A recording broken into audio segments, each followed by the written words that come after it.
14th. If you could all rise and please join us in the Pledge of Allegiance to the flag. And Dwayne Bay, would you lead us in that pledge, please? Pledge allegiance to the flag of the United States of America and to the republic for which it stands, one nation, under God, indivisible, with liberty and justice for all. Thank you. May we have a roll call, please, Ashanita? Supervisor Church? Here.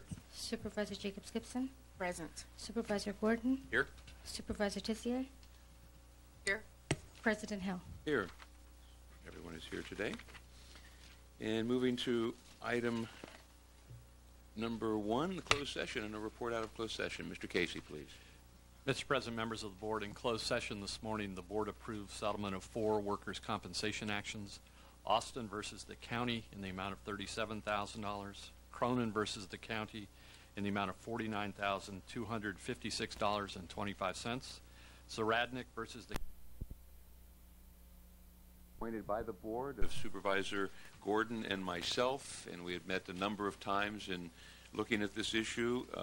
There are a few, as you recall, some of the items that we have, we were charged with 23 tasks or topics related to the LCP update. And in some of those, the board at previous meetings has taken tentative action, and no changes were proposed by the subcommittee. And in some cases, the board had taken action, and so the subcommittee had recommended changes for that. And in other cases, the board had taken tentative action and had not taken tentative action, and the subcommittee has made some recommendations for the board. What we have done is I'd like to ask Supervisor Gordon, who is the other member of the subcommittee, to kind of report on the subcommittee and some of the issues that we dealt with during that process. And then we will come back and we will open the public hearing if there's agreement from the board on certain issues and items that were not approved by the board, and yet some changes were made by the subcommittee. So Supervisor Gordon, if you would be kind enough to, and I think we could enlarge that.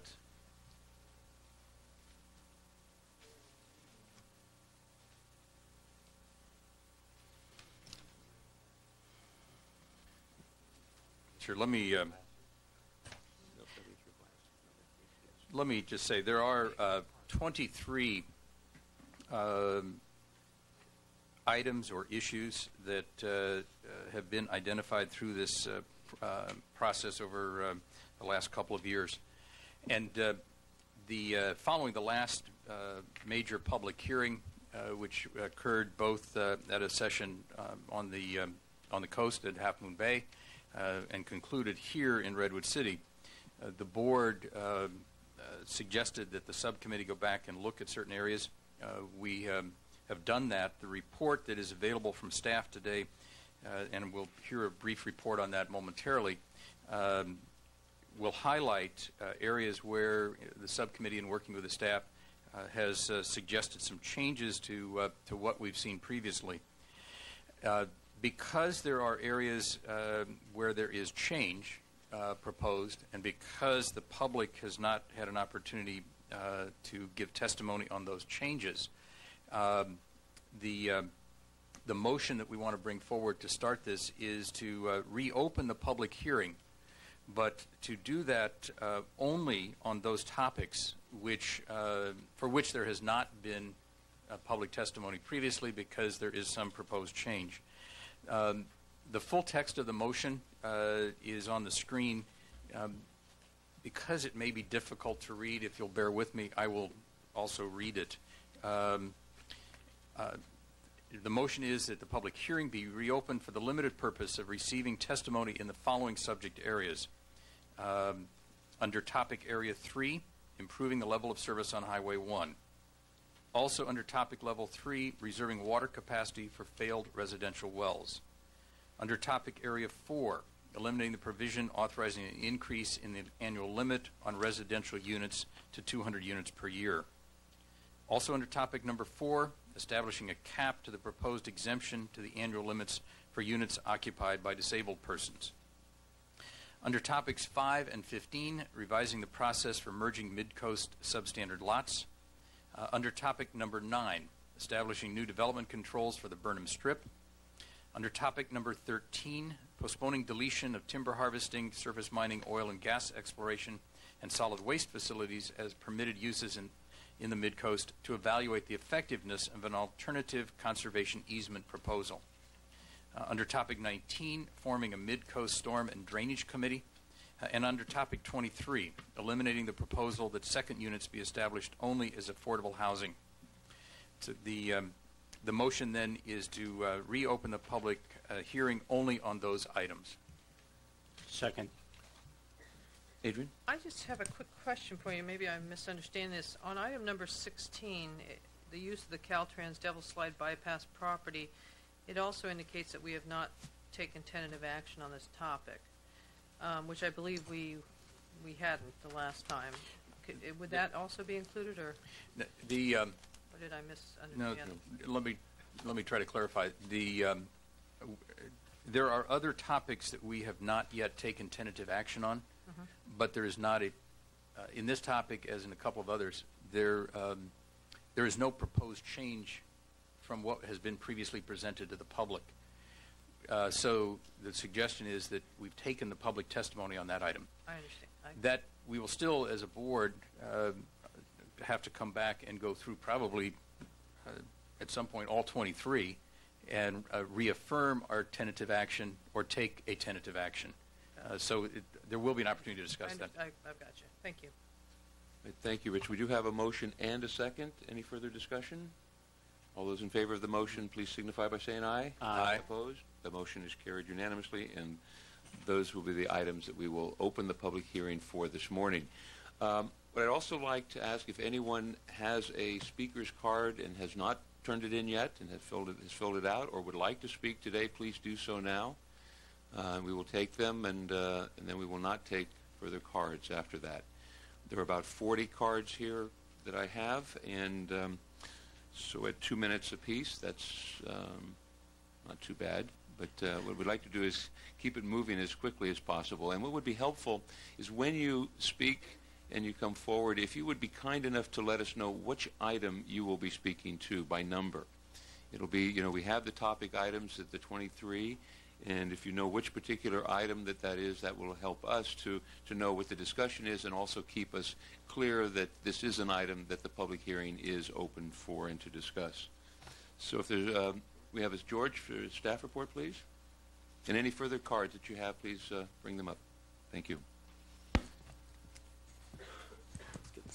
Mr. President, members of the board, good morning. Good morning, George. As you have indicated, today's item is the continued consideration of the Mid-Coast LCP Update Project. This project is primarily intended to update Mid-Coast planning policy to guide the community's remaining growth. Your board has held 8 public hearings to consider this project, and you have taken tentative action on some of the proposals while postponed action on the others pending additional research and analysis. Also, last spring, you appointed a subcommittee consisting of President Hill and Supervisor Gordon to assist in developing a set of principles and recommend policy changes that align with these principles. At your last meeting on this project, which was in December, you've closed and subsequently today reopened a limited public hearing, and you've requested additional work on certain proposals. Today, I plan to just very briefly overview the responses to the requests and to describe to you where there are revisions to the subcommittee's recommendations. The first topic relates to Highway 1 and future efforts to relieve traffic congestion.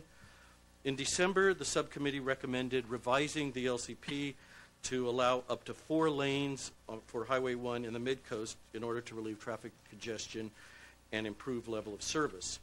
At that time, your board requested that we develop a revised approach, and such approach consider all options, not just adding new traffic lanes. You also requested that the strategy involve interagency coordination, more particularly coordination with the City of Half Moon Bay and the Transportation Authority. At that time, as indicated in the staff report, Adding new lanes will improve level of service and relieve congestion. However, there are other techniques to achieve these ends, and these generally involve operational and safety improvements such as new signals, grade separation improvements, adding special purpose lanes such as auxiliary lanes, reversible lanes, or special turn lanes. Traffic flow can also be improved by reducing roadway demand, such as by improving transit service, bringing jobs closer to housing, and requiring trip reduction programs such as carpooling and van pooling. The subcommittee has revised its earlier proposal to one that involves interagency coordination and multiple approaches to reduce congestion on Highway 1, and the recommendation of the subcommittee is shown on the screen. Specifically, the subcommittee recommends that your board, 1, coordinate with the City of Half Moon Bay and the Transportation Authority to propose projects that will improve roadway level of service and reduce congestion at build-out on Highway 1. The process would specify post-2008 Transportation Authority improvements for Highway 1. These are unspecified improvements that have been approved by the Transportation Authority through the Measure A process. Also, projects could include adding new travel lanes, reconfiguring lanes, other operational and safety improvements, or requiring trip reduction measures. So basically, consistent with the request of your board last time, the recommendation of the subcommittee has been revised so that it doesn't focus or it doesn't exclusively relate to adding new travel lanes, but through a cooperative process with the City of Half Moon Bay and the Transportation Authority, all alternatives are explored and the best options are proposed. The second topic also relates to infrastructure. Your board has requested that we explore methods to reserve water capacity exclusively to serve homes with failed wells. In terms of background, the existing LCP requires that water utilities reserve capacity for certain priority land uses, such as marine-related industrial, general and commercial recreation, and floriculture. And there are others as well, like the designated affordable housing sites and others. Since 1986, the county has allowed private water wells in the Mid-Coast, and there are currently more than 550 wells serving existing Mid-Coast residences. Such wells can fail due to for a variety of reasons, including mechanical problems, reduced water quality, or inadequate water supply. The existing LCP reserves very limited capacity for failed wells. In particular, our LCP was amended to allow 10 connections in the Coastside County Water District for failed wells. 8 of those have been used, and 2 remain. As such, the subcommittee recommends that the board revise the LCP to reserve water capacity equivalent to 40 additional hookups exclusively for failed residential wells. This would likely require reallocation of existing reserve capacity from other possibly over-allocated priority uses. And the basis for the number 40 is within the unincorporated Mid-Coast, since 1986, there have been 4 well failures. And so to provide an adequate reserve supply, we proposed multiplying it by 10. Since there's been, in the last 20 years, there's been 4 well failures, we're proposing to have a reserve of 40 in case this continues and even at possibly a greater rate in the future. The next topic relates to the annual limit on residential units in the Mid-Coast. The LCP currently limits Mid-Coast residential growth to 125 units per year. In December, the subcommittee recommended reducing the limit to 75 units per year. At that time, your board requested that the subcommittee clarify whether the recommendation to lower to 75 includes an existing provision which allows an increase to 200 units if sufficient infrastructure is available, and that policy lays out what type of infrastructure. Since the last meeting, the subcommittee has clarified that its recommendation for 75 units per year is an absolute limit to ensure gradual community growth, and as such, the subcommittee recommends deleting the existing provision, which would, if it was retained, allow year-by-year increases to 200 units. The next topic relates to merging residential substandard lots. In December, the subcommittee recommended a 2-phased lot merger process whereby incentives would be offered for voluntary merger during an 18-month Phase 1 period, followed by mandatory merger during Phase 2.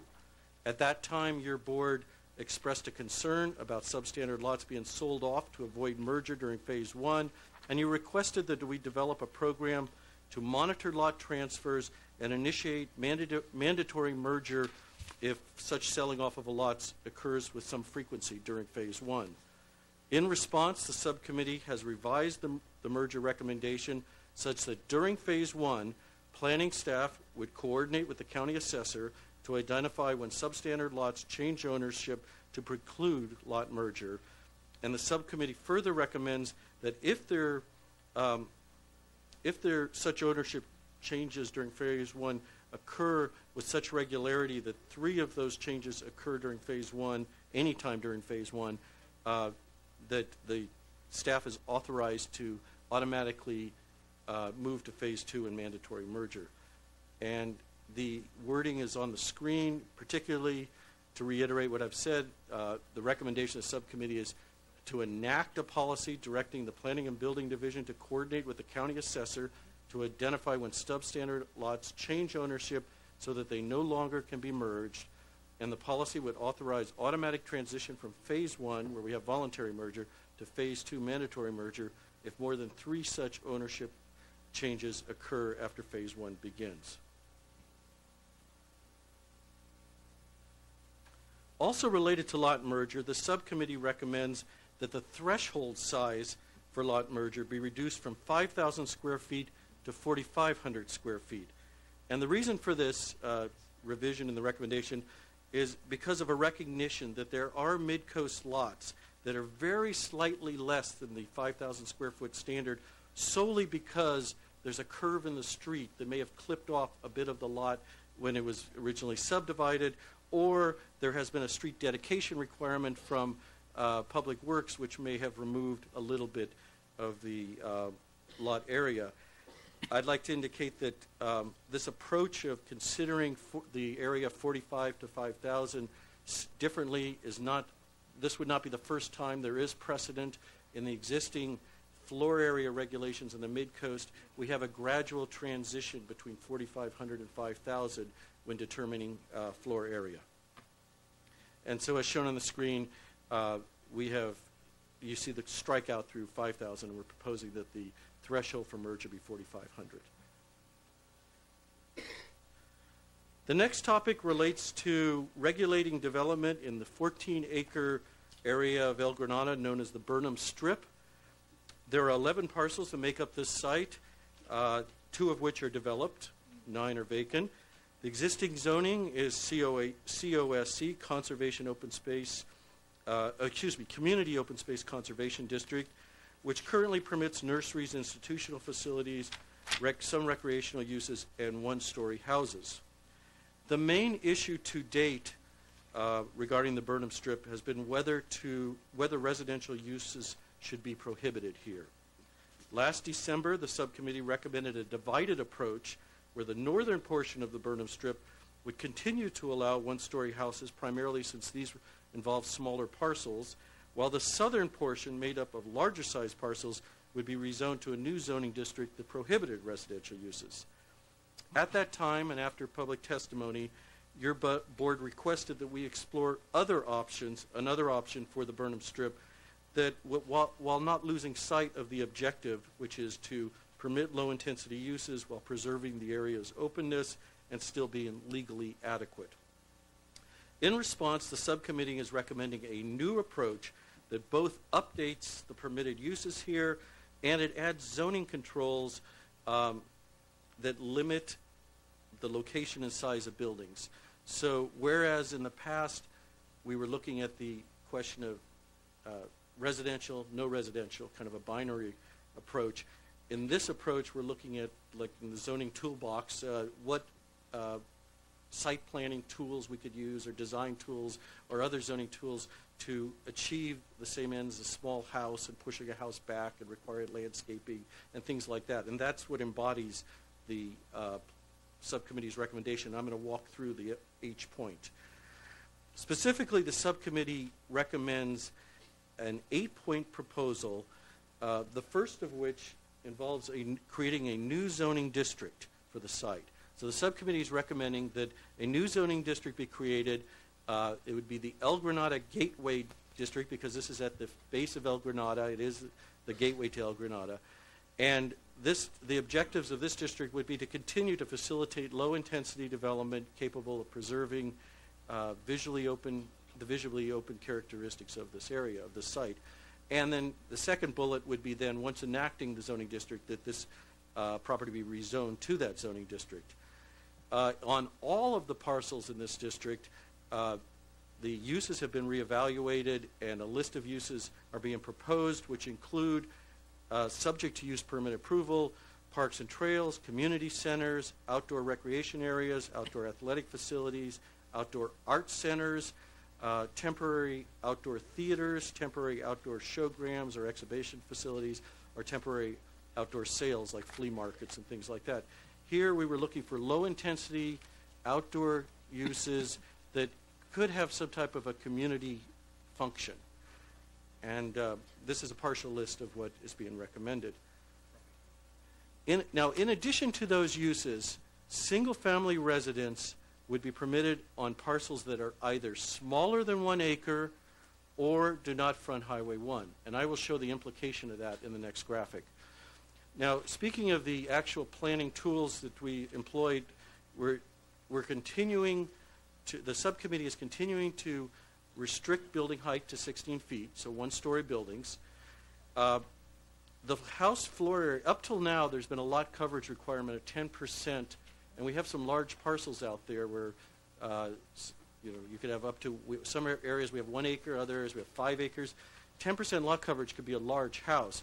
What the subcommittee is proposing is that, independent of the size of the parcel, we're going to limit the floor area to a small house, being, and the basis for a floor area limit of 2,650 is, that is the smallest house that can be built in the adjacent residential district on a conforming parcel. Under the current house size limits, in the R1S17 district, which is right behind this area, a 5,000 square foot parcel, which is the conforming size parcel, is limited to 2,650 square feet. So as part of this proposal, the subcommittee is recommending that there be a small house. If residential will be permitted if you front Highway 1, or if you're less than 200 square, if you don't front Highway 1, or you're less than 1 acre in terms of parcel size, but in no cases can house size be greater than what would be allowed on a conforming parcel, 5,000 square foot parcel in the adjacent residential area. An additional zoning technique that we're applying is that the subcommittee is recommending that the houses be pushed back so they're farther from Highway 1. This gets at protecting the views of this sensitive area and preserving the openness. Here, particularly, the subcommittee is recommending that at least one house wall be located no more than 20 feet from the rear property line, which would be the property line farthest from Highway 1. So so we're having a one-story small house pushed back. And then in addition to that, the subcommittee is recommending that sufficient landscaping be required to obscure and soften the appearance of the buildings when viewed from Highway 1.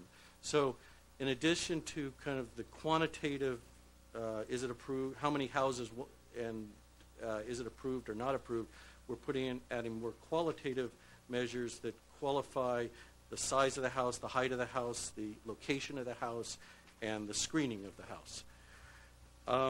To look at the implication of this approach, the Burnham Strip area includes the long, lower collection of parcels, the strip, that half of which is bordered by kind of a golden color line, and the other half is a purple line, it appears.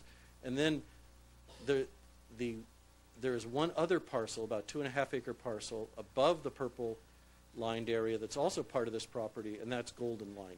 What that means is, on the parcels, for the parcels that are highlighted or bounded by the golden line, residential would be permitted, because those parcels are either less than 1 acre in size or not directly fronting Highway 1. For the one parcel that's circled in purple, that parcel both fronts Highway 1 and is greater than 1 acre, hence is suitable to accommodate those other permitted uses that are being proposed by the subcommittee, and as such, residential would be prohibited.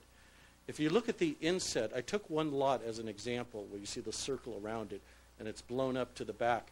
That shows the implication of the zoning limits that are being proposed. The red square represents the scaled footprint of the house, the house, the boundaries of the house. So basically, that would be a 2,650 square foot house on an almost approximately 1 acre parcel.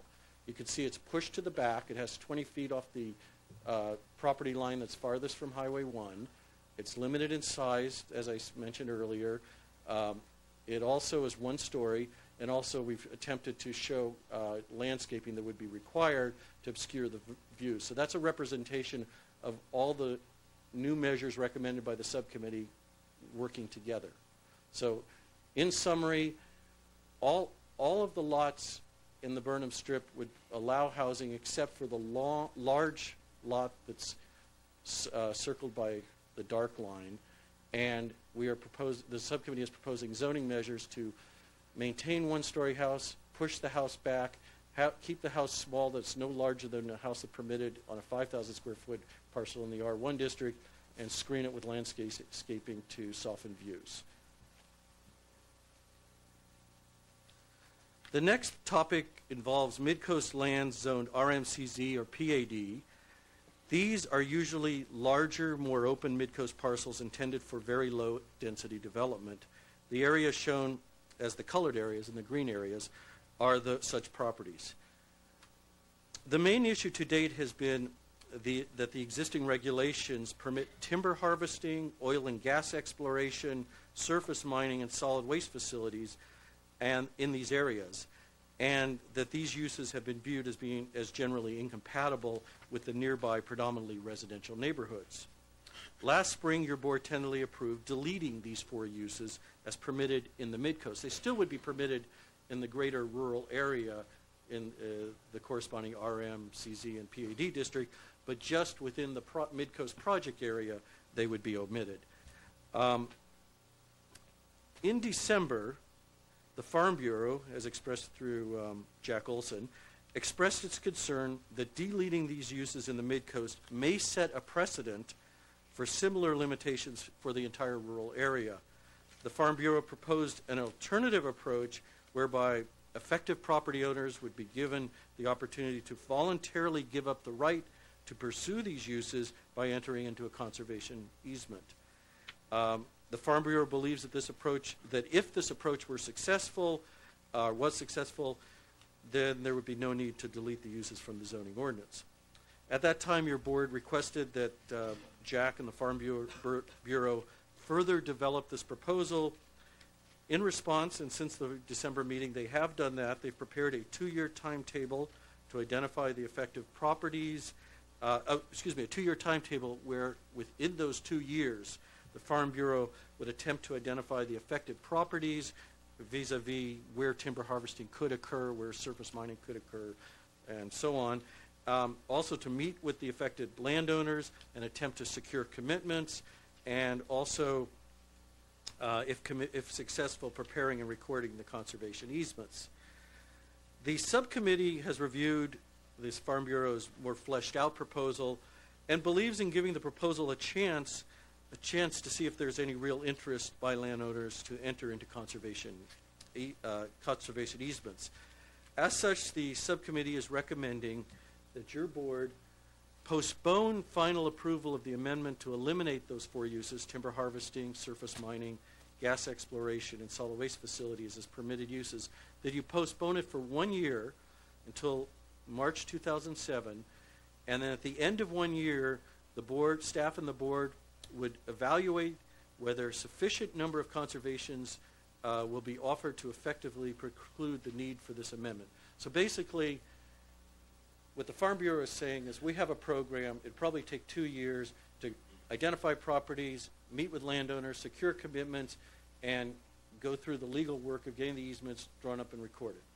What the subcommittee is saying it's worth exploring this at least for a year to see if there really is any interest.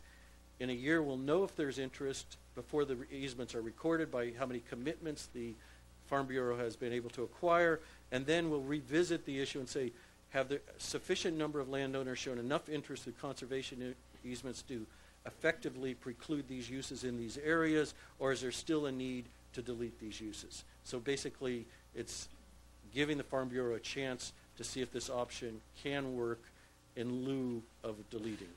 And so that's the deleting the 4 uses. That is the subcommittee recommendation. The next topic relates to surface runoff and drainage, which was discussed during the December hearings by members of the public.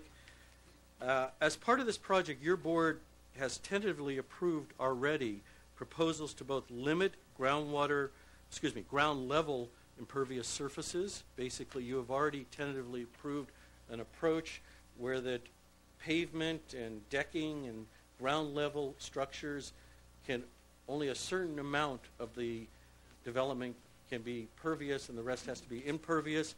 And also through this process, you have set up, tentatively approved a recommendation to prohibit winter grading unless rigorous site containment occurs. And both of these measures, which are already part of this project, can reduce surface runoff that leads to flooding, erosion, and sedimentation. In December, your board requested that we look at how to further or improve our involvement in preventing mid-coast stormwater drainage problems. In the staff report, we discussed the many stormwater-related tasks that the county currently carries out. We've laid out, in the staff report, we've laid out all of the duties and responsibilities and actions that the Public Works Department undertakes within the area of preventing floods, responding to floods, and facilitating appropriate stormwater drainage.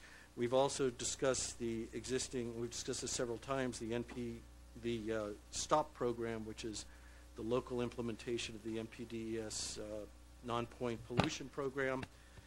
In addition to the discussion of all the efforts that the county does related to drainage, which is the lion's share is with the Department of Public Works and then planning as well, the subcommittee currently recommends an additional measure, and that would be the recommendation to the board is that the board form a mid-coast stormwater drainage committee to advise the Board of Supervisors on this issue.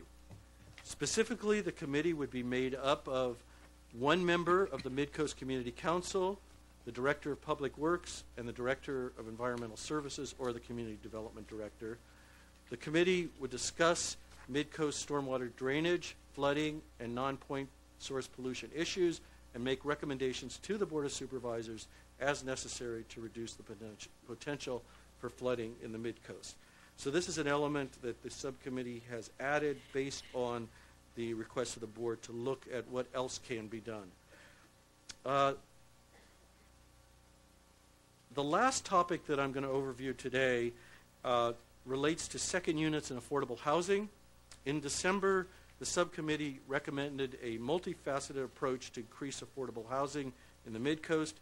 One of the recommendations, one of the facets or elements, was that your board change existing LCP policy to require that new second units be established only as affordable housing units, so affordable second units, subject to income controls, income limits, and rent controls. At the last meeting, your board requested that we evaluate the practicality of such a proposal. Although requiring affordability for new second units can increase the existing supply of affordable housing, there are several shortcomings with this approach. Family members, including aging parents or in-laws, who wish to live close to the homeowner would be precluded if their income were too high. Their income was too high.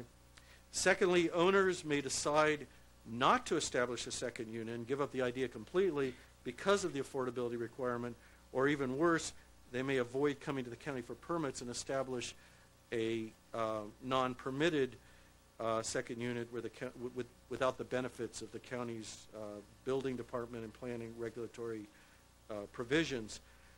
and this would in turn worsen the problem of unpermitted second units. And thirdly, requiring second units to have affordability restrictions would require increased administrative oversight and enforcement, which translates into staff resources and add to the full plate that we already have. For these reasons, the subcommittee has revised its recommendation to remove the language requiring that second units be restricted as exclusively affordable housing units, and this is shown on the screen and in the recommendation with crossouts. In winding up this brief overview of the project changes that have occurred since the last meeting, and as indicated in the staff report, staff recommends that your board today take tentative action on the remaining project topics and that you direct staff to prepare the final LCP amendments for your consideration. These would be coordinating with County Council in developing the ordinances, required resolutions, and policy changes, the actual amendment language and implementation measures that would reflect the tentative action, the 23 tentative actions that you would have given us today. So that is a brief overview of the significant changes that came out of the subcommittee process in response to specific requests from your board last December, and that would conclude my staff presentation. George, thank you for that excellent report. Brief, I don't know if I could define it as that, but it was very good report. Thank you. For you, that was brief, I know. Any questions of George, though, before he gets away from the board? Seeing none, that's fine. Thank you, George. I'm sure there'll be more after. As we mentioned, we have about 40 speakers. Anyone else with a speaker slip, please bring it up now. And this is the last and final call for this item. And what we will do is, as I mentioned, if you would be kind enough as you come up to let us know which one of those 23 items you're going to speak to, and actually it's the items that were listed on the overhead, because those are the only items that we will be discussing as the public comment today. And then we are limiting our comments to 2 minutes, and I don't know if we give extra points for brevity, but it's always important with the number of speakers, and we want to be able to have enough time to discuss it and move forward today with something. So our first speaker, Stephen Lowens, and then be followed by Merrill Bobel. Thank you, President Hill and members of the board. I'm Stephen Lowens, 1233 Cedar Street in Montero, representing Monterans United Against Flooding. First of all, I'd like to say thank you for listening. This process has been underway for 5 years, and until we spoke last December, stormwater management was not even being discussed in this plan. Because you listened and because of the comments and the questions you raised, we're now on the way to solving the problem. So thank you for that. My comments are intended to help us move forward with perhaps greater dispatch. I'd like to comment briefly on the comment on page 48 of the staff report that talks about STOP, the Stormwater Prevention Program, as the regulatory authority under which we'll be working for a while. STOP has virtually no value on the Mid-Coast. STOP only applies as of August 15th of this year to projects that cover more than 10,000 square feet with impermeable surfaces. You have material in the staff report that says on the Mid-Coast in residences, 1,170 square feet is your maximum size. STOP will not apply. We need regulations that are STOP-like, but that cover the type of infill development that are happening on the Mid-Coast. I'd also like to comment on the committee that's proposed to be formed. Great idea. It's a good step to go forward. I believe the text that you have before you lacks focus and it lacks urgency. I've prepared a letter with these comments, and I'd like to read briefly the charge that I would like to see to this committee. This committee will report back to the Board of Supervisors within 90 days of the adoption of the LCP update with a process for addressing and solving urban flooding in the Mid-Coast. That process shall include professional analysis of the problems, the development and public review of a range of potential solutions, the selection of a preferred alternative, development of needed funding mechanisms, design, construction of physical improvements, implementation of the regulatory reforms, and monitoring, maintenance, and enforcement of all aspects of the plan. That's the kind of action we need from you. You've shown your interest. I hope you'll take it to the next step. Thank you very much. Thank you, Mr. Lowens. Merrill, next speaker, followed by Devin Yoshimini.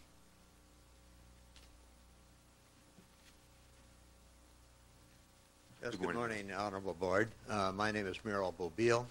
I live in El Granada. I've been a resident and a homeowner for almost 30 years. I want to speak to, I believe it was item number 4 on your list, the exempting housing serving the developmentally disabled from the build-out count. That's my interpretation. I hope it's adequate. I speak with ownership in this project because I am the parent of a developmentally disabled daughter who's in her 40s.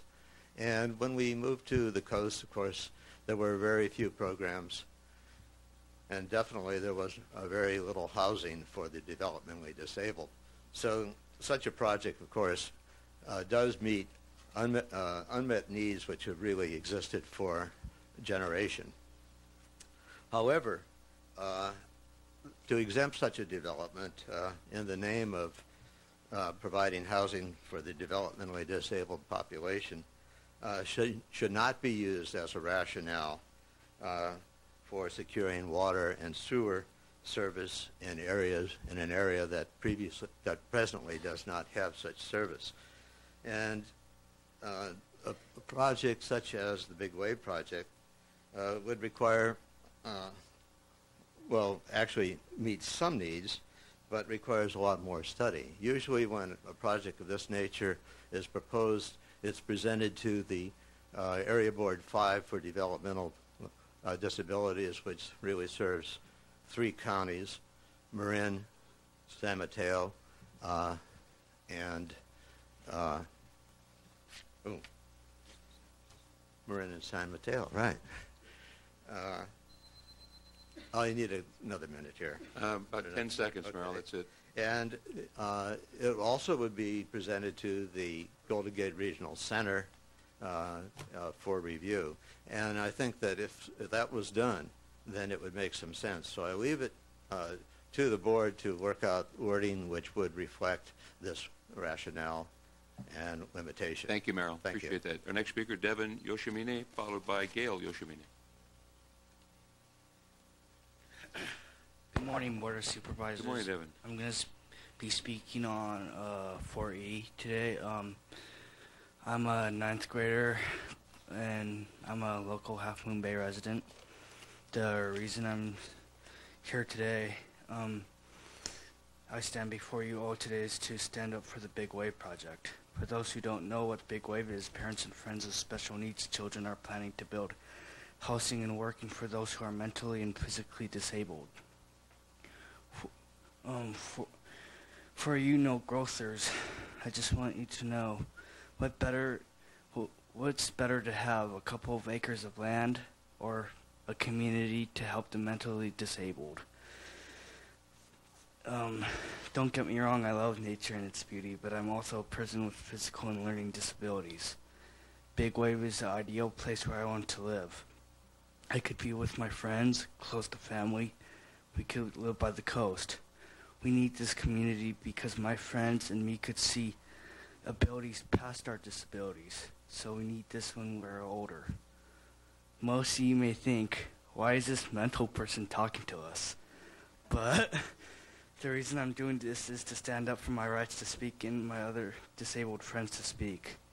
If it's legal to build, you guys won't be sorry, but you guys will be proud of making it happen. Thank you for hearing me out. Thank you, Devin. Gail Yoshimine, please, followed by David Byers. Good morning. Good morning. I feel like I'm getting to know you guys. Yes. I'm speaking to item 4E in support of Big Wave.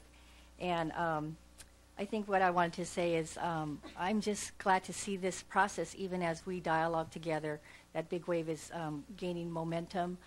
It's wonderful to have hope that there can be a community where my son, his friends can grow up as an adult.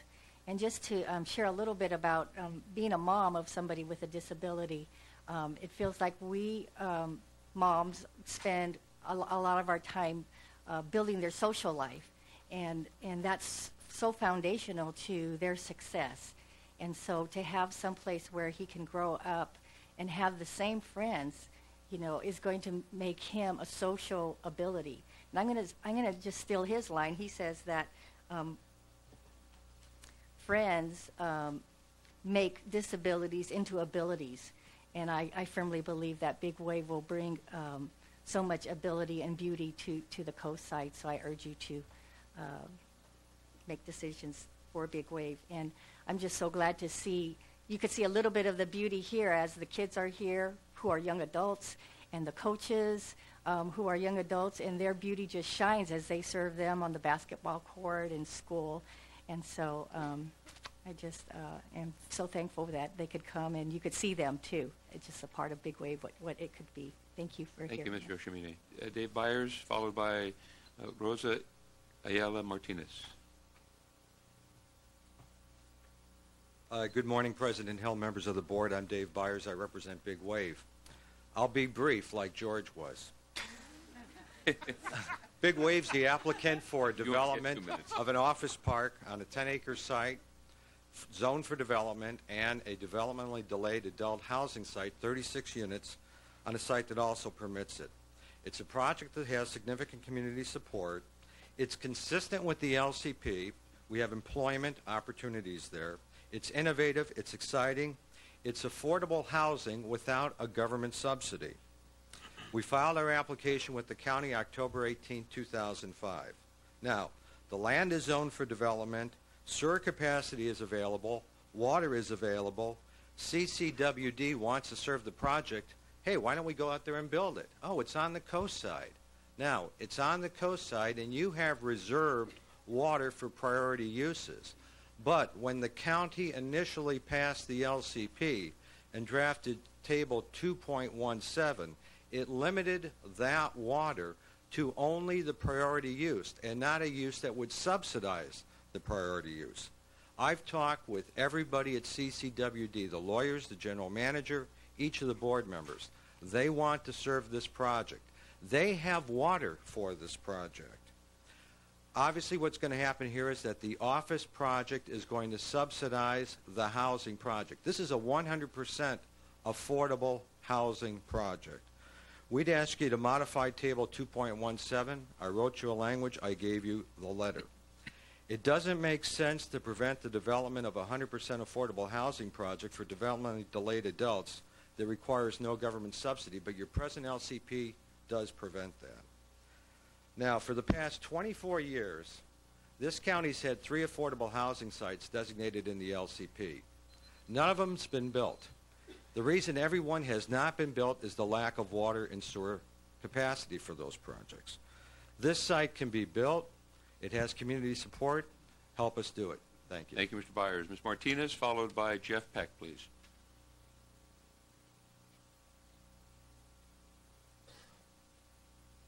Hi, Good morning. 1948. I resident the Hasmond Bay. I'm here in support in Big Wave. It's because it's good project for my family. Is my family I knew for this program. I had the son, special kids. Please consider this change the LCP. Thank you for your support. Thank you, Ms. Martinez. Jeff Peck, followed by Amanda Gainza, please. Yeah, hello, my name is Jeff Peck. I live in El Granada, and thank you for holding this meeting.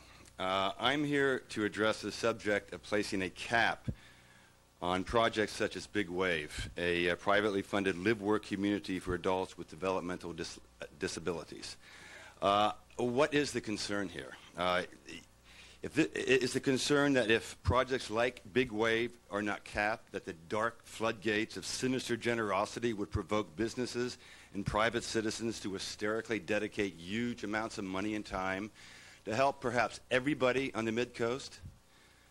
You know, I guess if you don't keep the majority of the disabled in their place, God knows what's going to happen in our community, right? this is not right.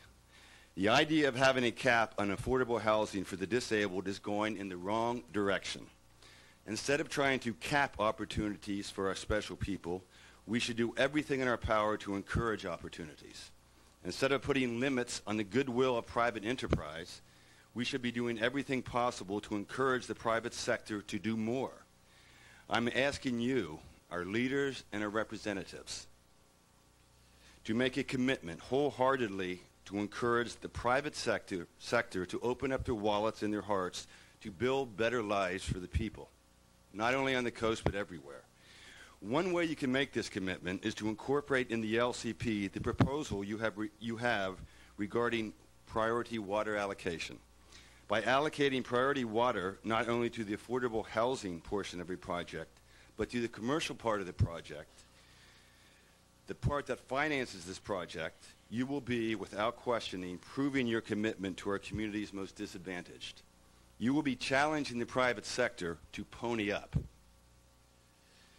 Following me are several potential residents of Big Wave, they're right here, who want to speak to you about living in a community that will provide them with the same opportunities we all want. Safe, affordable housing, jobs, a purpose in life. Thank you, Mr. Peck. You decide which one of them you want to subject to a cap. Thank you. Amanda Gainza, followed by Elizabeth Peck, please.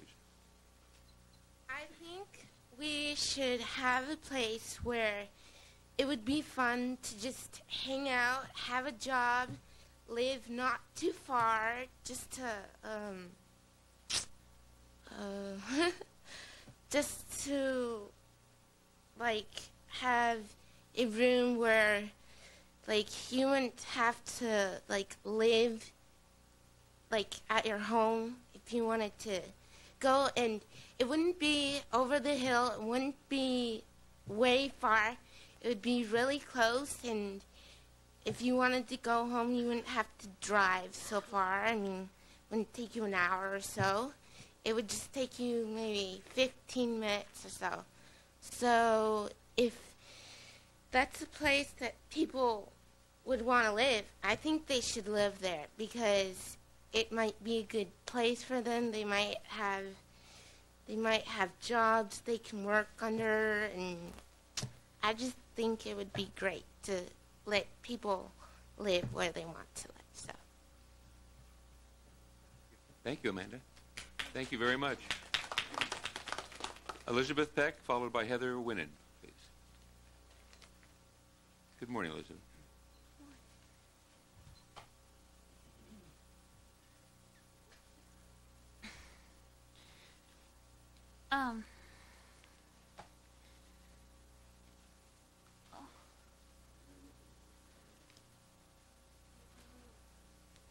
Thank you for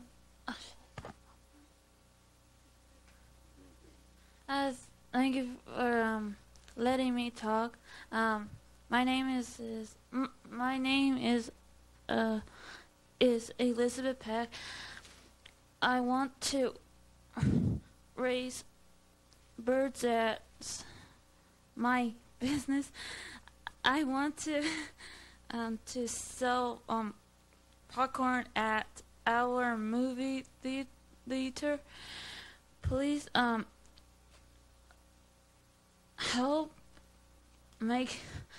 please help make this happen.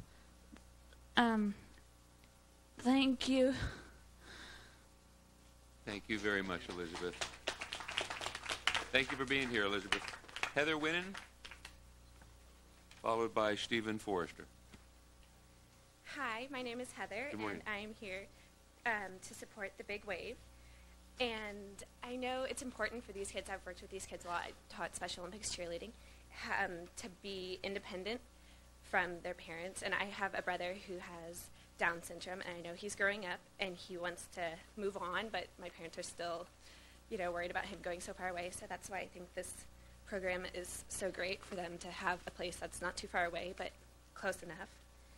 And, yeah, thank you. Thank you very much, Heather.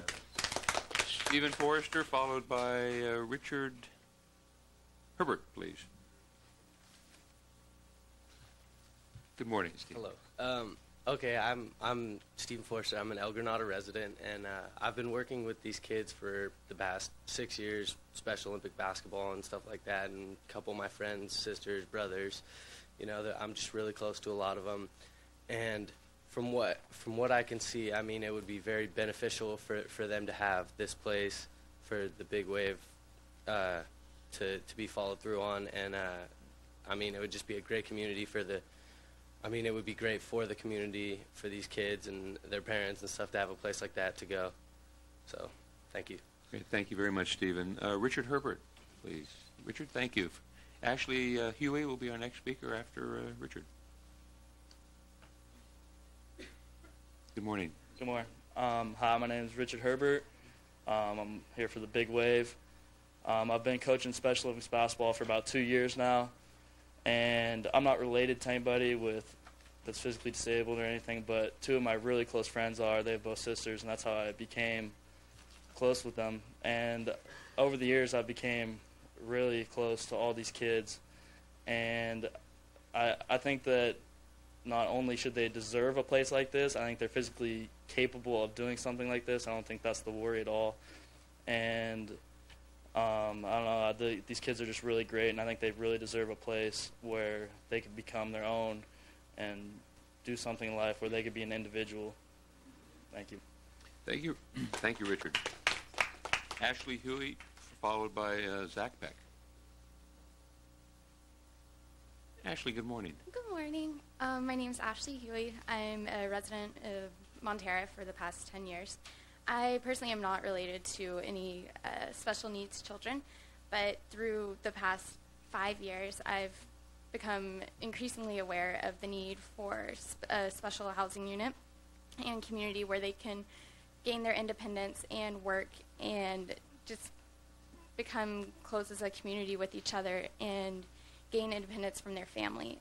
I believe everyone is definitely deserving of a chance to become independent and seize the opportunities that are out there, and I believe that this development would definitely give them that opportunity. Thank you, Ashley. Zach Peck, followed by Kendra Alger. Good morning, Board of Supervisors, and thank you for listening. I'm Zachary Peck. I'm the son of Jeffrey Peck and the brother of Elizabeth Peck.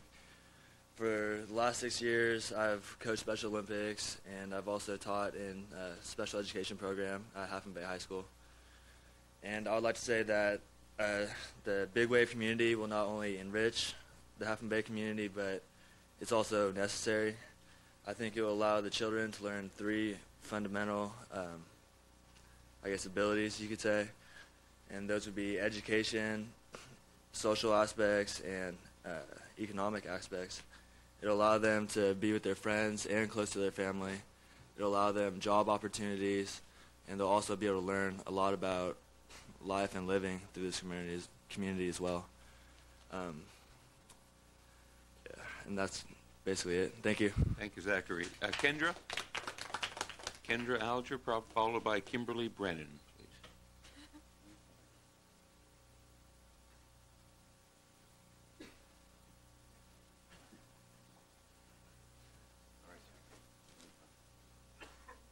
Good morning, Kendra. Morning.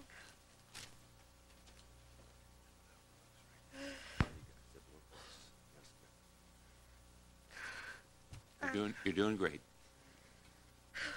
I'd like to read 4E. What?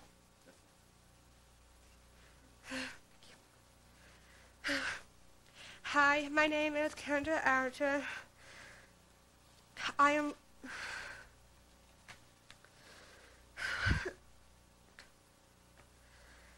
Hi, my name is Kendra Alger. I am 20 and a half years old.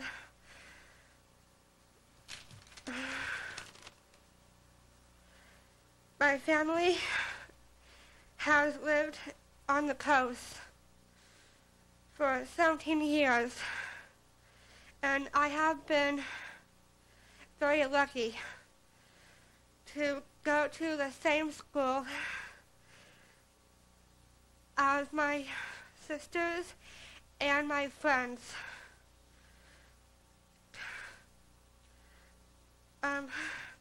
I am in my 6th year at Half Moon Bay High School, and I will graduate in the year 2007.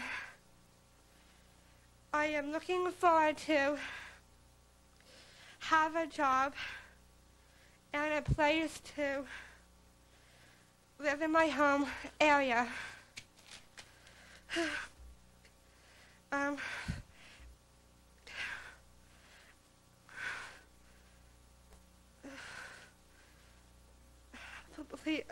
Please make this project happen. Thank you. Thank you very much, Kendra.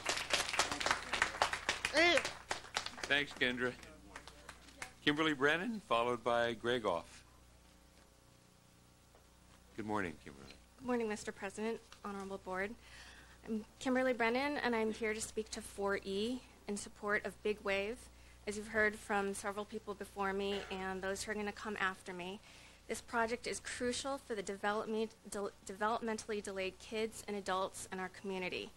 Big Wave can be a positive change for the entire Coastside community, not just in the number of services provided through the Wellness Center to people with disabilities, but also through the commercial property, which will provide a place where local businesses can thrive, creating jobs for people on the coast and enabling them to work in the community in which they live. I first became involved with Big Wave through my time as an athletic coach for Special Olympics. While coaching sports like basketball and bowling, I've gotten to know the kids who are sitting behind me as well as their families. I've learned that when given the opportunity, these kids can accomplish so much more than what any of us would have thought was possible. I've learned that the disabilities that these kids have are only half their battle, and that the other half is the perception in our society that they are less than anyone who is quote-unquote normal, any one of you or I who does not have a disability. I've also learned that one of the biggest worries of these kids' parents is what will happen to the kids when the parents are gone, who will take care of them, and where will they live. Big Wave is a first step to answering these questions, and it is a first step towards changing the perceptions we have of a group that has been traditionally overlooked and undervalued. It is a first step in providing the services that are important to the future of the developmentally delayed kids and adults in our community. At the same time, Big Wave can provide a place where our local businesses can truly stay local, where families, friends, and neighbors can work in the same community they call home. Like many others in our community, I've begun to realize that Big Wave is not just a hope or a dream, but a necessity. Thank you. Thank you, Ms. Brennan. Greg Off, followed by Ali Molina, please.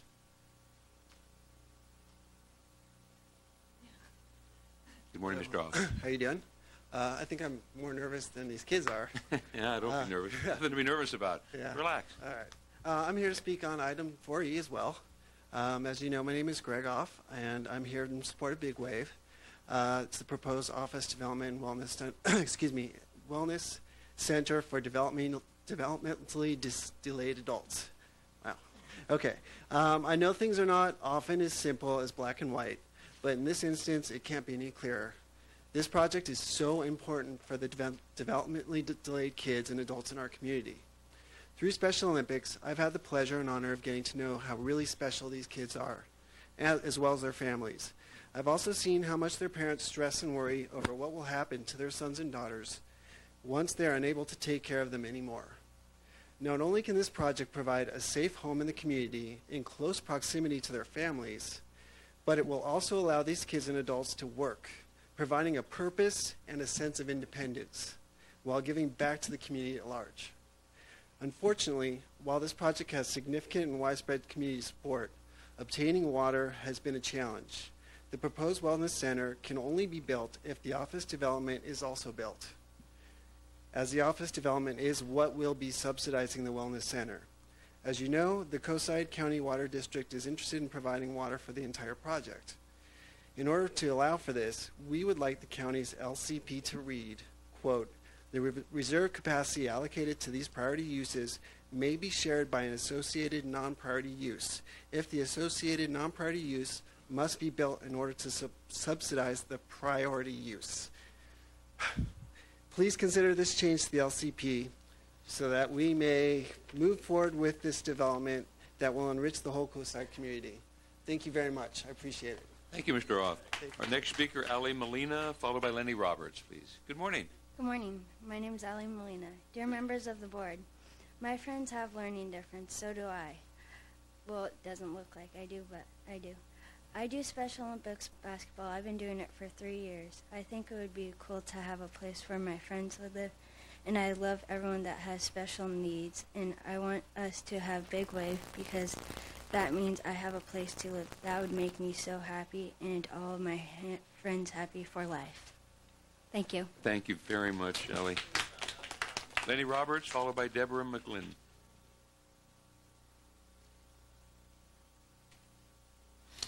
Good morning. Good morning, Ms. Roberts. Mr. President, members of the board, I'm Lenny Roberts. I'm speaking for Committee for Green Foothills. I sent you a letter which addresses the Devil's Slide bypass right-of-way, which I understand you're not hearing from people about today, and so I just wanted to remind you of that letter. I think the language would be more appropriate. And in respect to the topic that so many people are here today for, the Big Wave project, as you know, we're very interested in this project. We would like to be working with the applicants and the staff to craft the project in a way that is approvable. We think that the approach that's being asked for here, which is sort of a piecemeal attempt to modify policies, there are some overly broad aspects of that would apply elsewhere that could create concerns.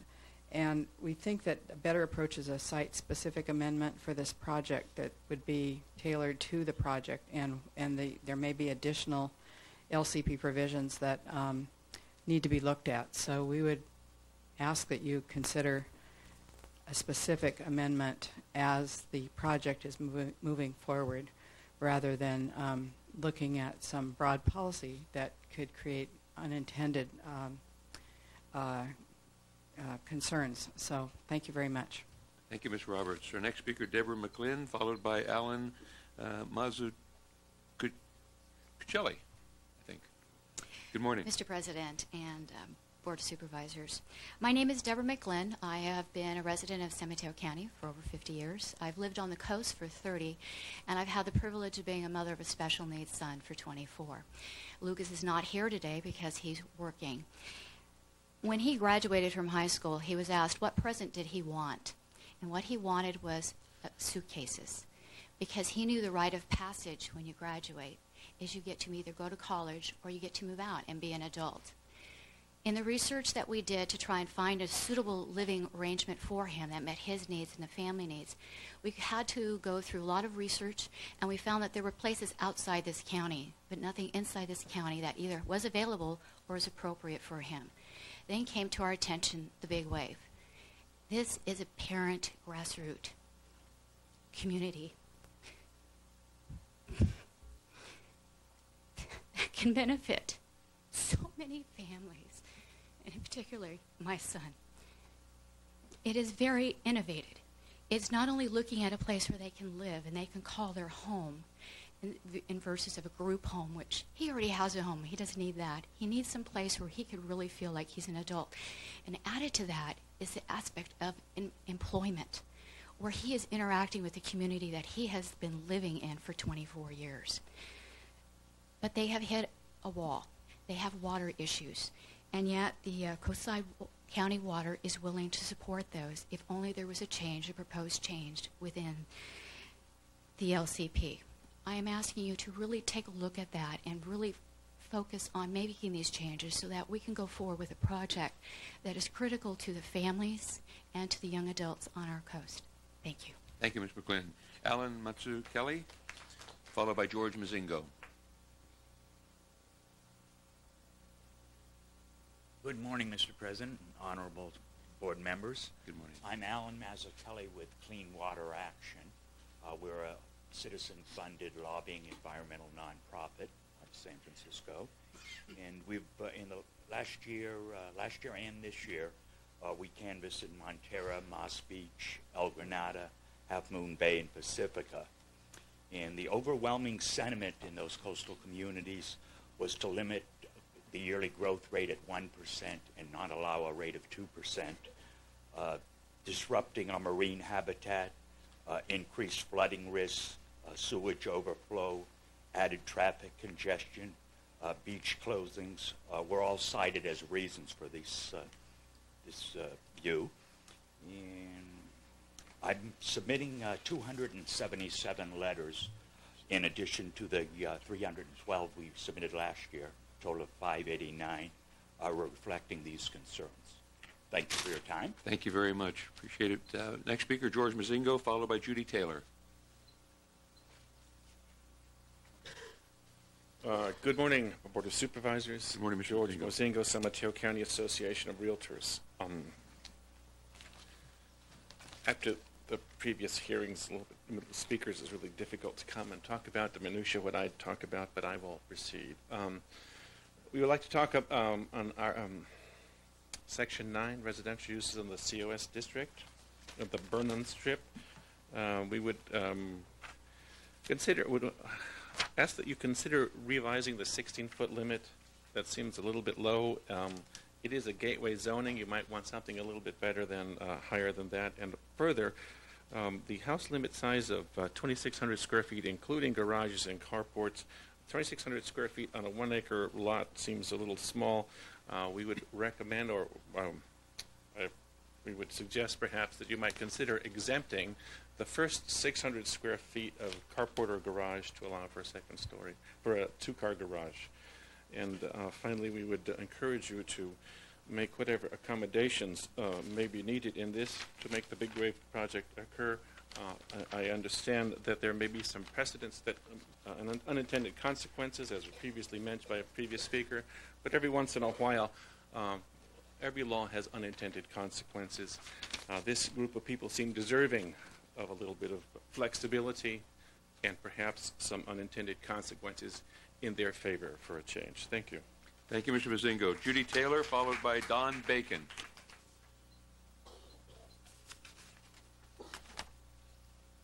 Good morning, Ms. Taylor. Good morning. You guys happy to be coming into the home stretch? I'm going to talk fast here and I'll follow up with a letter. First, the commercial with the restriction that residential uses be only above the first floor.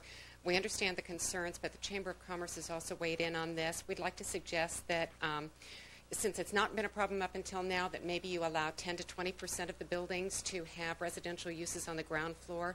I do have clients for whom this would be a major issue.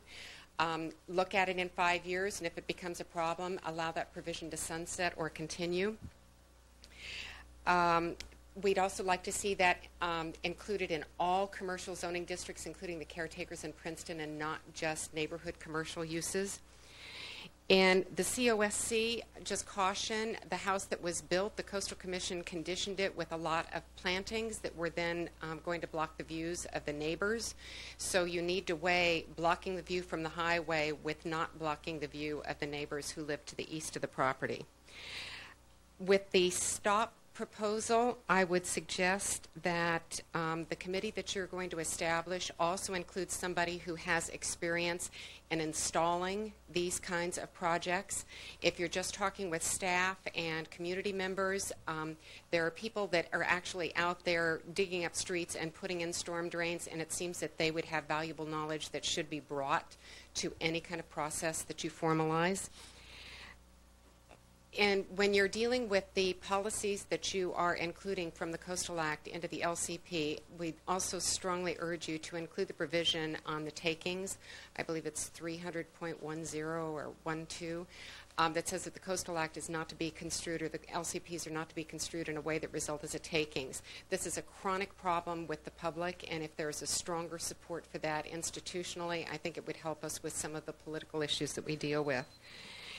And just real quickly on the affordable housing, that project that you're putting together where you're going to be meeting with design review and those folks, also please include a builder and either an affordable housing expert or somebody who's likely to live in one of these houses. Thank you, Ms. Taylor. Don Bacon, followed by Peter Grinnell.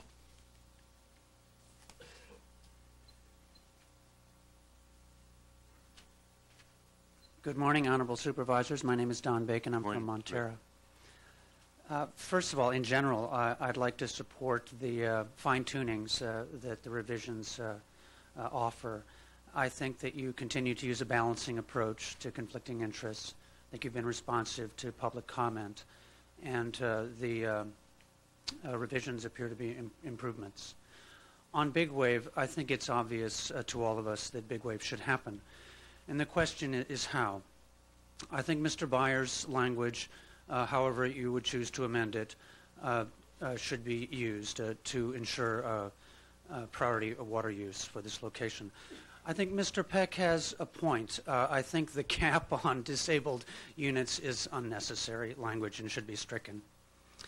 Finally, most important, my concern is that Big Wave not fall victim to a jurisdictional dispute between adjacent water districts. There is a simple solution, and actually your current policy calls for it.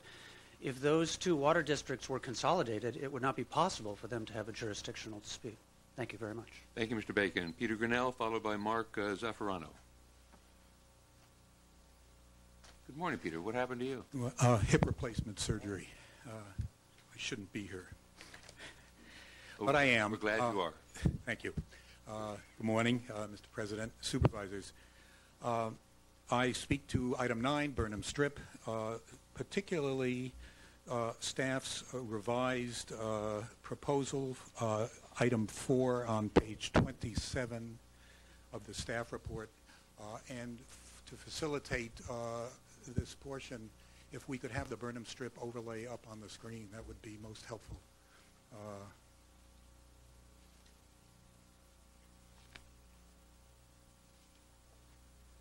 There we are. Yeah. Thanks, George.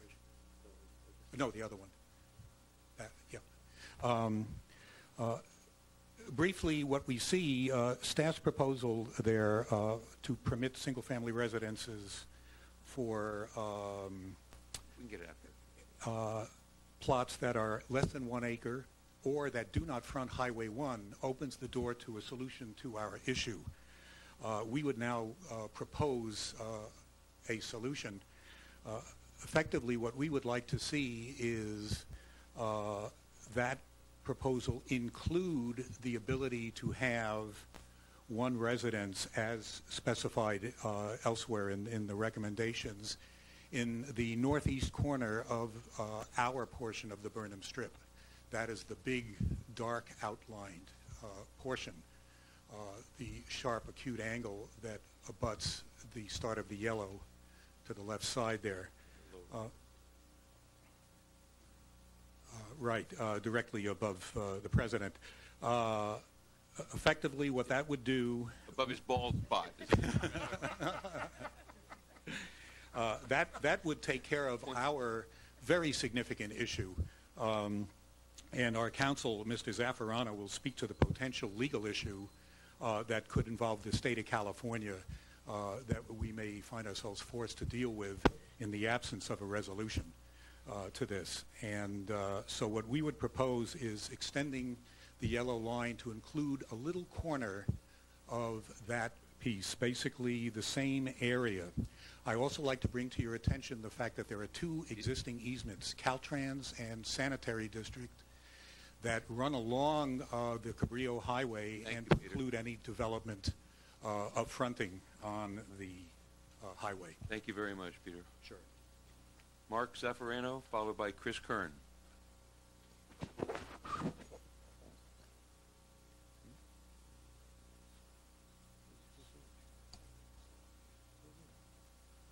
Thanks. Good morning. Mark Zaffarano, representing the San Mateo County Harbor District. As you know, I spoke last time. The Harbor District provides some incredible services to your constituents and the district's constituents, everything from coordinating with federal and state homeland security and port officials to commercial and recreational fishing opportunities to educational programs for kids, both on the coast and on the bayside. What I'd like to comment on today is note that there has been no change from the staff's recommendation, apparently from the last meeting, with respect to prohibiting development of any residential use on the Harbor District-owned parcel. And the problem that raises for us, for the district, is that in order to provide the services that we do to your constituents, That costs money. There are tax dollars, but there are also outstanding loans that the district owes to the California State Department of Boating and Waterways. One of the key assets of the Harbor District is this piece of property that collateralizes those loans. And so therefore, the proposal to take away the current right that the Harbor District would have to develop that property with a residential structure is essentially devaluing that property and impairing the collateral for the loans that the Harbor District has to the state. So I think that's an important issue that staff should consider. The second point is that in looking at your staff report, it talks about a consultant-prepared economic study. We actually asked for a copy of that study prior to the last meeting. It turned out our staff was told by your staff that there is no such study. It was just an oral recommendation. So I wanted to point that out for the record. And then finally, it appears that there's not a definition of what uses would be allowed in the new EG district except for what's in your staff report. We don't know what the development standards that would apply to that particular parcel. And I think as our general manager has just pointed out, it is certainly possible to allow a development in that parcel consistent with what your zoning regulations allow at this time. Thank you. Thank you very much, Mr. Zaffarino. Chris Kern, followed by Lisa Ketchum. Good morning, Mr. Good morning. Chris Kern, representing the staff of the California Coastal Commission. Representing the staff of the Coastal Commission or the Coastal Commission? Coastal Commission, I can't represent the Coastal Commission. They can only represent themselves. And also the director of the Coastal Commission, you're representing? The executive director, that's correct. The executive director, okay, thank you. And of course, the Coastal Commission staff is concerned about all of the issues raised in the LCP update. But today I want to speak on just two items, given that I have 2 minutes, growth and traffic. First, I want to talk about growth. According to the U.S. Census, Half Moon Bay and the San Mateo County Mid-Coast population grew by 33% between 1990 and 2000. And according to your staff report, that population will double by build-out of the LCP. Consistent with those numbers, ABAG projects that between 2000 and 2020, the Mid-Coast population will grow by another 50%. This is almost 3 times the average rate of growth for the entire county over that same period of 17%, and second only to the city of Brisbane, which is projected to grow by 52% between 2000 and 2020. So despite the oft-heard contentions that the LCP and the Coastal Act have stifled growth on the coast, in fact, the coast side is one of the fastest growing regions of the county and will continue to be under this plan. Now the next issue is, can our highways support this level of development? That question's a little more difficult to answer right now because the analysis is incomplete.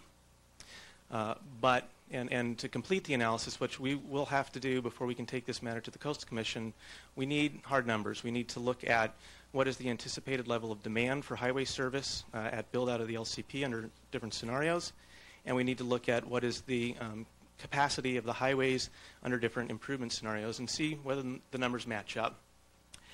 Without that data, we're not going to prejudge this issue, and we're not going to form a recommendation before we see that. But we are very concerned about the future capacity of the highways matching growth. And I want to just leave you with one last number on this, and we'll be looking at numbers harder through our review.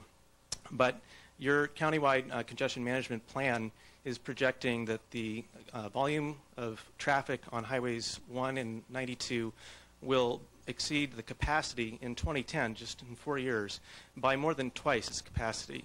So doubling the capacity, doubling the number of lanes alone will not be adequate to serve that level of growth. This is a significant issue, and we really do need to refine our analysis. Thank you very much. Thank you, Mr. Kern. Lisa Ketchum, followed by Sandy Emerson, please. Good morning, Supervisors. Good Lisa morning, Ketchum, Moss Beach. Please implement the lot merger program in all mid-coast zoning districts as quickly as possible. This will begin to address traffic, water supply, and other infrastructure challenges facing the mid-coast. Thank you. Thank you, Lisa. Sandy Emerson, followed by Fran Pollard. Good morning. Good morning, Ms. Emerson. I would like to speak to topic 3. I am adamantly opposed to adding travel lanes to Highway 1. I've always appreciated the language in the Coastal Act about limiting lanes on Highway 1 to 2 as a scenic coastal highway. I think it's an important coastal resource at a 2-lane size. I appreciate that you're recommending collaboration with Half Moon Bay on solutions that would reduce demand on the highway, the multi-use trail, and some sort of coastside go-round shuttle would be really welcome additions to the issue of level of service. As far as topic 9, the Burnham Strip, I continue to believe that residential development should be precluded on the entire Burnham Strip. And as you are aware, these lots have more issues than just being in everyone's view shed. You can't develop below grade level because you'd be underwater. So the Committee for Green Foothills has suggested adding uses such as wastewater treatment or detention basins to the uses permitted along this strip. It's an intriguing idea. For topic 13, changing the timber harvesting, removing timber harvesting as a permitted use in areas including Quarry Park. As a member of Midcoast Parklands, which helps manage Quarry Park, I hope that the resource management or selective removal of trees is rather broadly defined because we have way too many of them. Thank you. Thank you very much, Ms. Emerson. Fran Pollard, followed by Lenny Schultz. Good morning, Ms. Pollard. Good morning, Board Supervisors. I'm going to read just the summary of a letter that was sent to you I'm speaking for the Granada Sanitary District this morning as Secretary of the District, and this letter was sent in your December meeting, December 1st, by our attorney, Jonathan Whitwer. So I'm just going to summarize. It was a 10-page letter. The points that we would like to request the County Board take the following specific actions on. 1, take no action on the new recommendations contained in the November 9, 2005 staff report until after the Board's subcommittee has first met with SAM Board and member agency governing bodies. We requested that.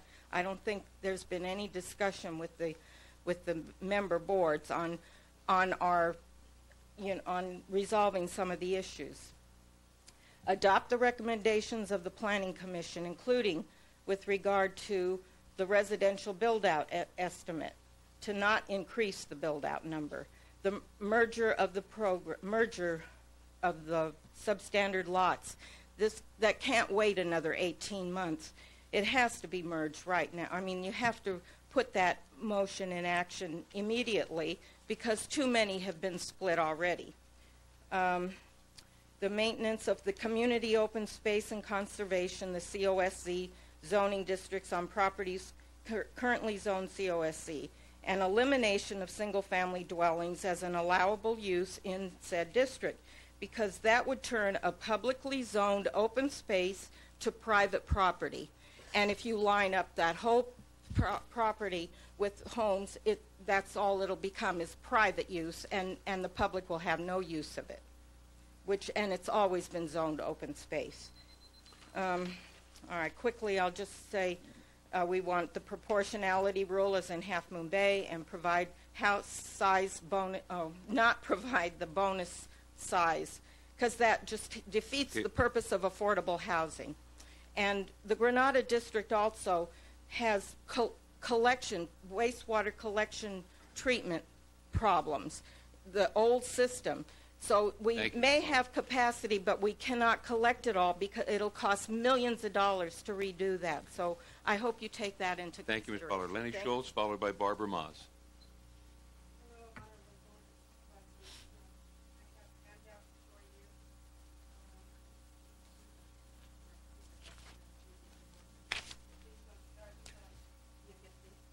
And then before we get to Barbara Maas, we will take a 10-minute recess in order to change the videotape. So as soon as Lenny finishes. Hi, everyone. Thank you for hearing us. I'm Lenny Schultz, El Granada. Please see page 1, an aerial view of the cherished Burnham Strip. The entire strip is a gateway to Granada. Page 1 is a photo of that. The entire strip, north and south. Clearly, Go to page 2, please. Clearly, when looking at the Granada Community Plan, the Burnham Strip in its entirety was intended to be a park. You can see on the community plan map of 1977, not a row of houses. This is why the entire Burnham Strip was zoned community open space conservation. Houses are allowed on parcels less. If houses are allowed on parcels less than an acre, there'll be nothing but a continuous row of houses. On page 3, you'll see a perfect example of a significant view from the streets of Granada, which must be protected, a view of the world-famous Mavericks. This and all the significant views would be lost from public streets of Granada if houses are allowed. These resources must be vigorously protected. Coastal Act policy. The existing single house there now was built under the 10% lot coverage limit. The house is 2,100 square feet. The lot is 0.6 acres. There's a 100% view blockage from the public street to the ocean where that lot is, not just the house. Nothing can be seen. The agenda memo focuses on the takings issue, it seems to me. I have distributed, the green tag will mark the memo written by who I consider the best land use attorney in California. I've highlighted a few sentences there. Restriction is not a taking simply because it denies the property's highest and best use or narrows a property owner's options. If some economically viable use of the property remains under the restriction, a taking has not occurred. And that memo is full of statements like that. Even a significant diminution in value is insufficient to establish a confiscatory taking. Please don't allow housing on the Burnham Strip, our last open space for the public. Thank you very much. Appreciate it, and thank you for the handouts. And we will take a 10-minute recess and reconvene at 11:10. Thank you.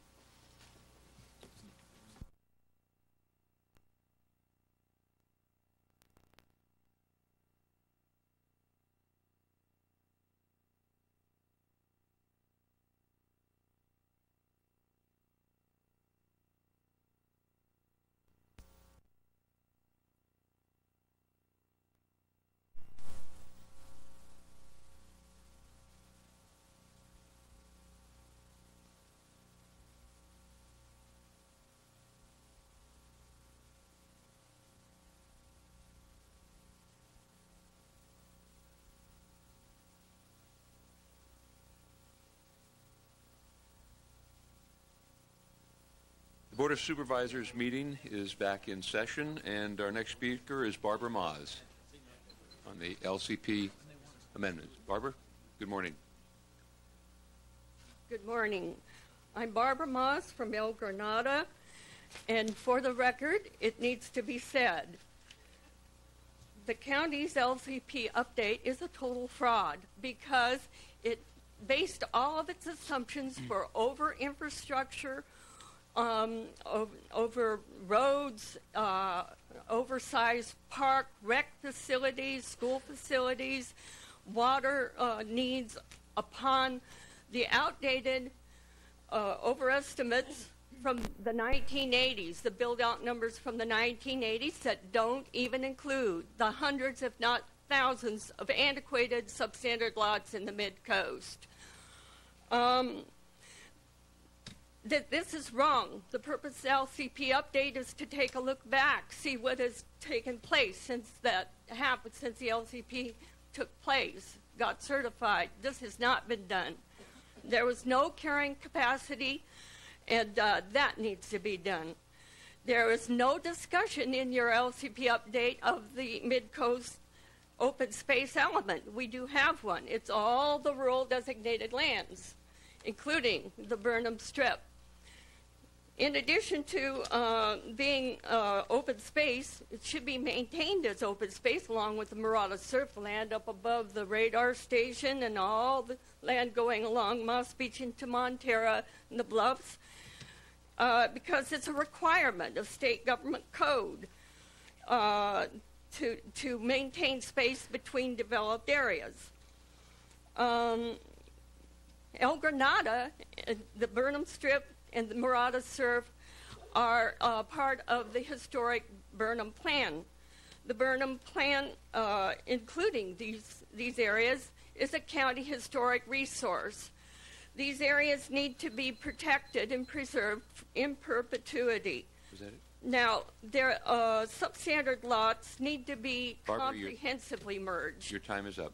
May I have one last remark? One last remark. Okay. In conclusion, the removal or reversal of LCP Amendment 3-00 Part A is imperative for the Midcoast to survive. This is a set of exploitive schemes to included in the general plan amendment for the housing element, affordable Thank you. housing. Jack Olson, followed by Dan Temko, please. Thank you, that Barbara. wasn't even sent to the coastal Barbara, commission. I gave you the one last review. thought. Thank you. Thank you. Jack, thank you. Dan Temko will be next. Good morning, President Hill, members of the board. Thank you very much for looking at our request and incorporating this in as members of the subcommittee. We'd like to add a couple of things for the record, though. We would like the opportunity to work with George Bergman in fleshing out the issues and getting some dedicated staff time with George. And we would also like one or more members of the board to serve as liaisons as we go through the project so the board can be fully apprised of where we're at and how the easement process would be working. And with those two requests, we would support the recommendation of the subcommittee. Thank you. Thank you, Mr. Olson. Dan Temko, followed by Ann Carey.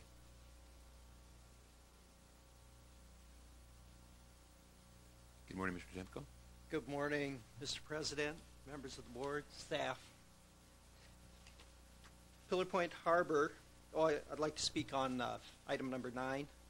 Pillar Point Harbor provides many non-revenue producing services to the public, including search and rescue on the ocean and public access. The Harbor District decades ago acquired Burnham Strip property with an eye towards future growth and providing those services in the future to the public. Well, that future is here now. The Harbor District's operating expenses exceed our operating revenues. We have an impending fisheries closure this year because of some mismanagement that went on up on the Klamath River with their water flows. That now we're looking at an estimated possible $300,000 shortfall in this year's operating revenues due to commercial fishing and recreational fishing being shut down. Downzoning the Burnham Strip zoning to eliminate the option of developing 10% of that land will turn this property, which is now an asset, into nothing but a liability for the Harbor District.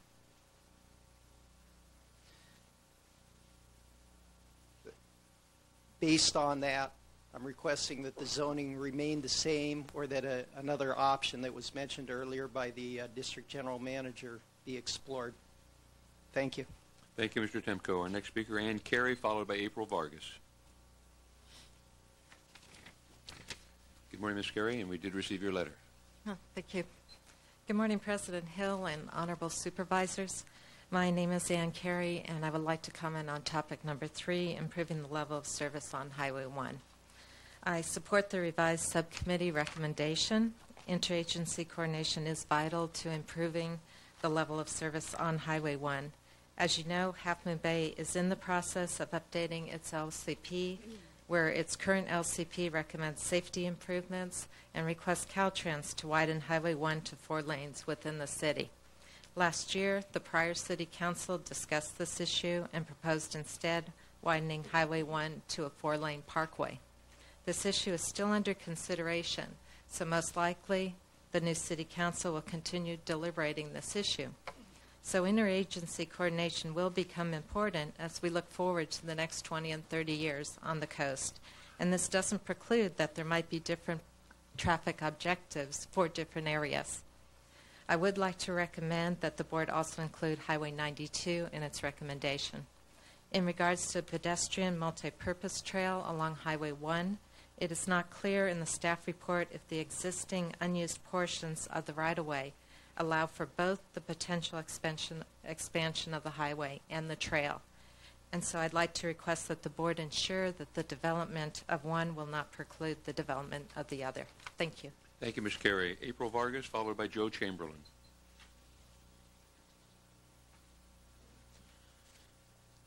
Good morning, board members. My name is April Vargas. I live at 377 12th Street in Montera, and I'm speaking on behalf of Committee for Green Foothills. To Ann Carey's previous point, the committee supports the revisions, and again, thanks staff, and particularly George Bergman, for his incredible ability to synthesize a lot of different viewpoints and craft something that is intelligible and actually could be implemented. We appreciate that. We support the addition of wider shoulders and other level of service improvements.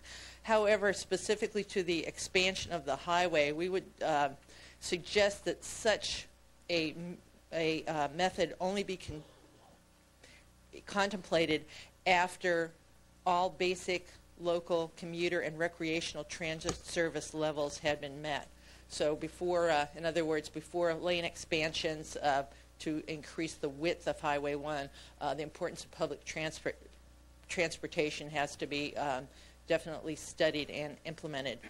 As far as topics 5 and 15, which is the merger program, we would again urge the board to implement the lot merger program in the voluntary form if that's what you so choose.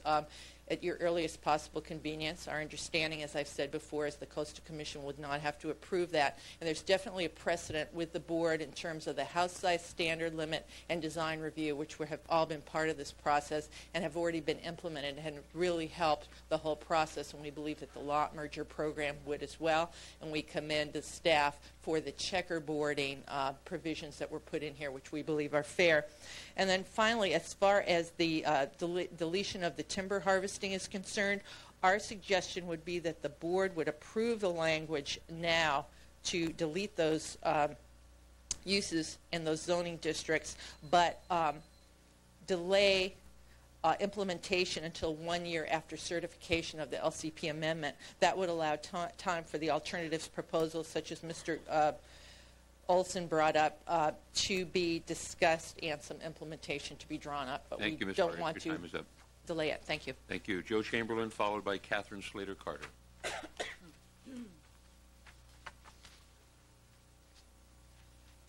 President Hill, honorable supervisors, I'm Joe Chamberlain. I live at 501 Lucy Lane in unincorporated San Mateo County, Lobitos Canyon. I'm here speaking on behalf of the Green Party of San Mateo County and as a coastal resident to you. I'd like to start by making a general statement, and then I'll speak to a combined 3, 12, and 9 on your list. The Mid-Coast Community Council is elected by the people who live in the community we're discussing now. They are the democratically elected group that administers this area. If they were incorporated, we would not be here today. We'd be at the Coastal Commission. So I just want you to understand the perception that people have that we're here with another board that isn't directly related to the coast side instead of going directly to the Coastal Commission. So just to have the perception in your mind of what that feels like to people who live on the coast side. As you know, yesterday we attended a luncheon for Livable San Mateo County, and it was very heartwarming to see that our county is doing so well. And as you'll recall, I believe it was Dr. Richard Gordon who said that 1/3 of all traffic is transporting students to and from school. If that's the case, and we're talking about mitigating traffic on Highway 1, wouldn't buses for school and staff at schools remove 1/3 of the traffic? And could that be done through public busing rather than through the school district, which doesn't seem to be capable of doing that? I would ask you to consider that as a mitigating point.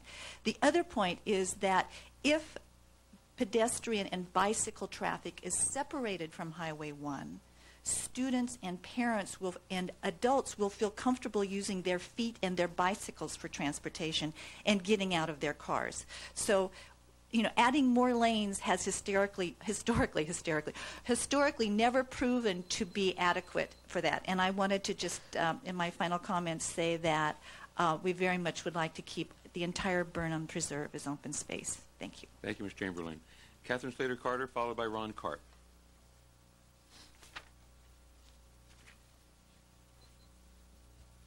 Good morning, President Hill and honorable supervisors. I have passed out a letter, the most recent letter from the Mid-Coast Community Council. We have addressed our comments by task in the letter. I apologize for the lateness, trying to get a signature from the chair. He was gone all weekend, and Friday too. I want to address several tasks. On task number 3, please read the language very closely in regard to failed wells. It appears that the language limits failed wells to only wells with inadequate supply, as well instead of all failed wells with either inadequate supply or unpotable water. Task 4, the new proposals put the growth rate at greater than 3.37%. When you combine 75 units plus 50 units, you get back to 125 units, our current growth rate, and that's 3.37%. Pacifica's at about 0.5%. I checked with Michael Crabtree, their planning director, last week. Half Moon Bay has 1% on their books. So we would be our growth rate would be much like the elephant in the middle, or head that had been swallowed by the boa constrictor. And I don't think there's traffic on Highway 1 north of Montero traffic levels will not be accommodated into Pacifica to accommodate the growth in Montero. You have a letter from the mayor of Pacifica to that point. Number 7, under the current proposal, we think the upper estimate of 445 new residential units in C1 is too low without restrictions. We would ask you to consider adopting the current on-the-books ordinance for West Menlo Park for the Mid-Coast C1. That's proven policy that was adopted previously. We would like to see equity there. In terms of the resource management, coastal zone and PAD, we continue to support the Planning Commission and MCC recommendations. Thank you. Thank you very much. Ron Karp, followed by Sally Campbell.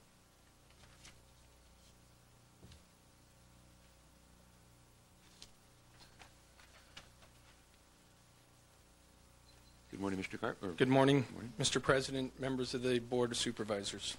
Number 1, I'm here to speak on item 4. Oh, let me back up. Your rule said, where are you from? 1209 Burlingame Avenue, San Mateo County resident for 45 years. Number 1, I'm here to speak on item 4E. I do not know how anybody could not be considering fast-tracking the WAVE project. It's privately funded. It's not for just the coast. It's for the benefit of all of San Mateo County. How that is being held up is just amazing to me to hear these people talk in the favor of that. The project primarily that I'd like to speak to on is items 4F and 4G. Number 1, with what's going on in the fishing industry today, as we just heard from our own harbor master, the industry has some issues. I would like to see, regarding the mixed use in the waterfront district, at least have an asterisk. You are working on putting together the LCP plan for the 21st century. You've spent a lot of time, members of the community have spent a lot of time. If the fishing industry goes, we have a problem there. I'd like to see at least have an asterisk that would be, if something else is needed, be the San Mateo County Board of Supervisors or the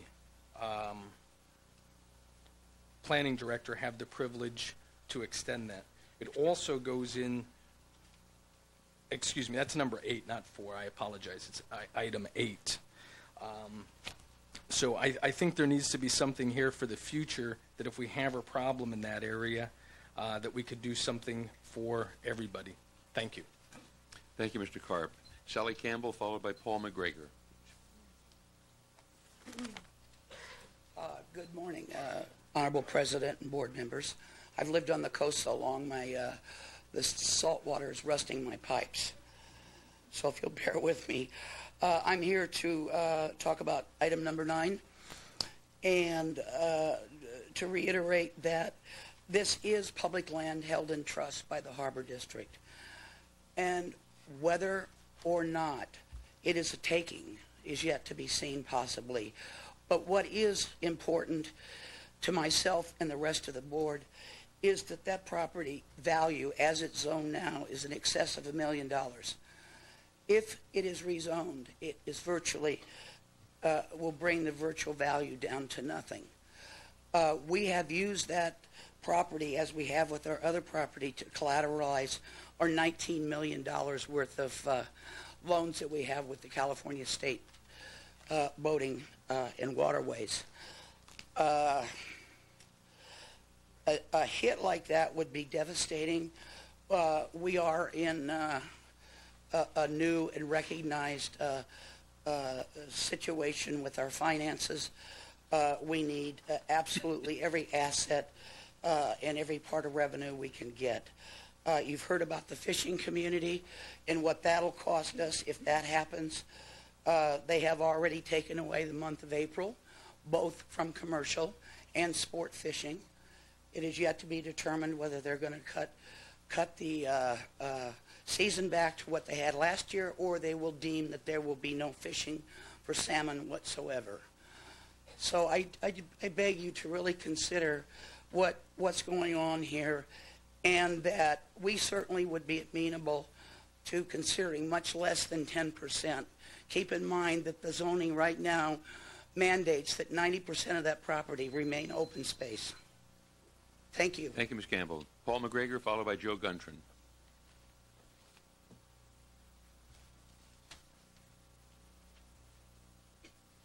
Good morning, Honorable Board, President Hill, Paul McGregor, lifetime resident of San Mateo County. I have 3 items that I'd like to address. Number 1, item number 7, commercial. I'm in favor of keeping the 36-foot height limit for the following reasons. Number 1, if you allow residential setbacks to match the commercial setbacks, you're going to have a flat-face building resembling something in San Francisco or Daly City. Also, if the side setbacks are eliminated, you're going to have a blank wall with no view corridors between the residential area above the commercial. I would like to see a height limit no lower than 32 feet from the existing grade, not from the proposed grade. Because if you go from the proposed grade and you start measuring, it's going to decrease the size of the building again. Item number 4, as far as the growth rate limit goes, I'd prefer to see at least 80 homes per year. And then I'd like to see if you could look into some kind of square footage equation. The average size home is about 2,500 square feet, including the garage right now. So you would have approximately 200,000 square feet of buildable area. Don't limit it to units, because this will limit the number of units available. So if there's some way that you could look into that, that would be very nice. Item number 23, affordable housing. I would like to see if there's a way that you could add some language that would allow a rezoning of PAD, RMCZ, or any zoning for that matter, that would expedite the process for the need for affordable housing. There's got to be a lot more incentives involved in order to get these houses out to the public. Right now, our teachers, firemen, police officers can't afford to live here. They should be able to live in the community that they serve. What better incentive to allow these people to live in this community to say, hey, we got affordable housing for you. Come live here. Don't drive out to the valley. No, this is a place where you should raise your kids and you should be in the community. Thank you. Thank you, Mr. McGregor. Joe Guntran, followed by Michon Coleman,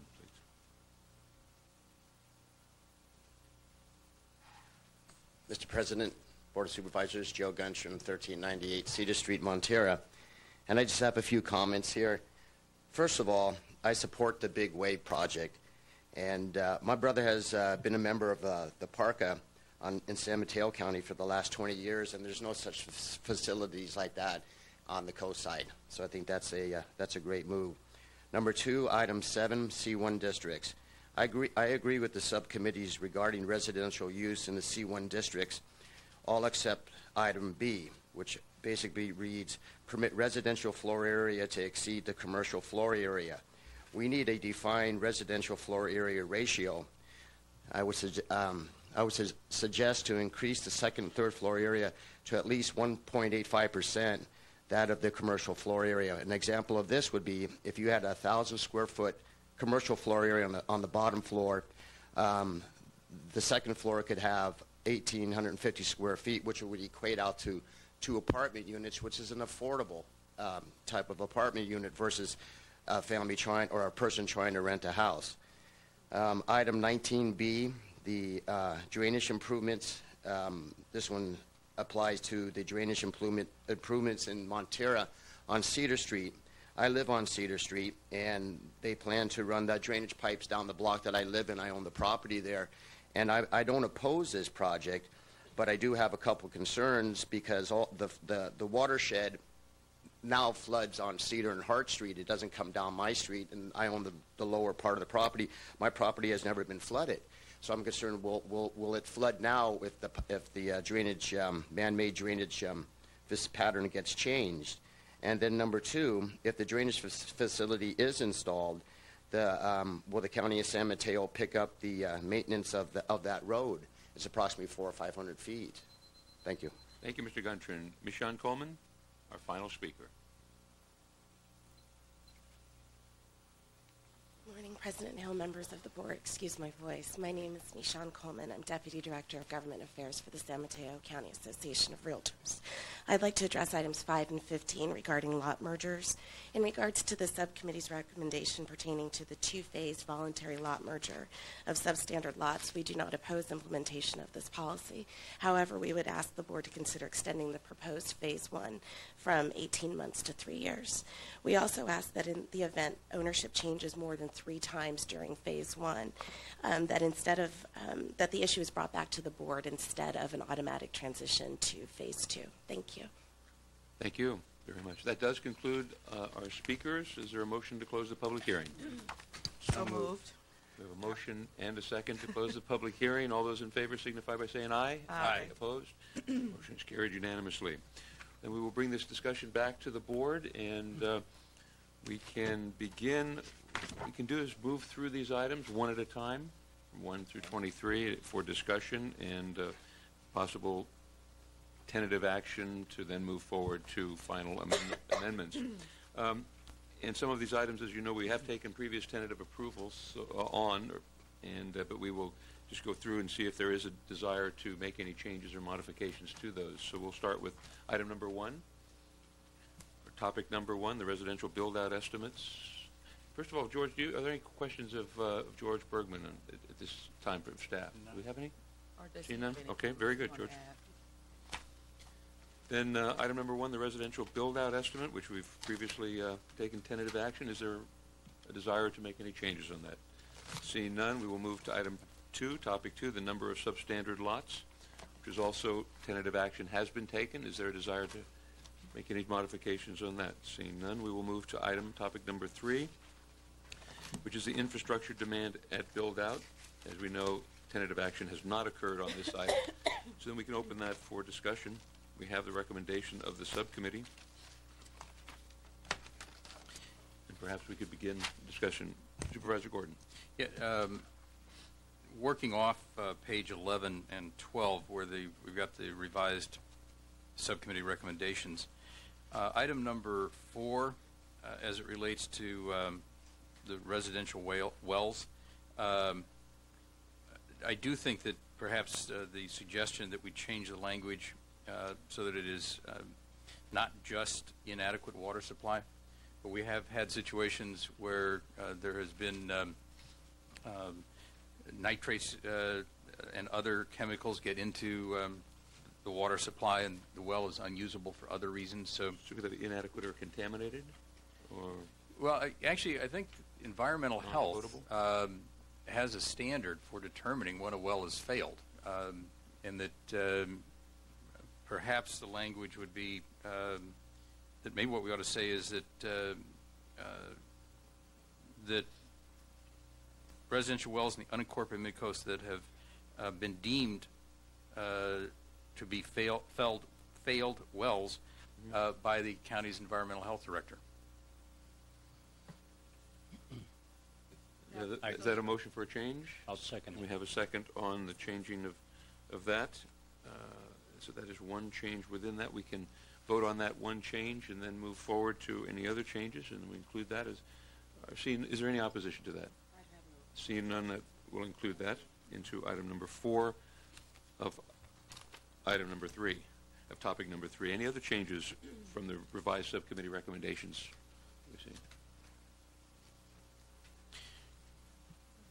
Seeing none. You want a motion to for tentative approval of the recommendation as amended? And I'll second it. We have a motion and a second on that. Is there any opposition to that motion? Seeing none, we will move that item as approved tentatively.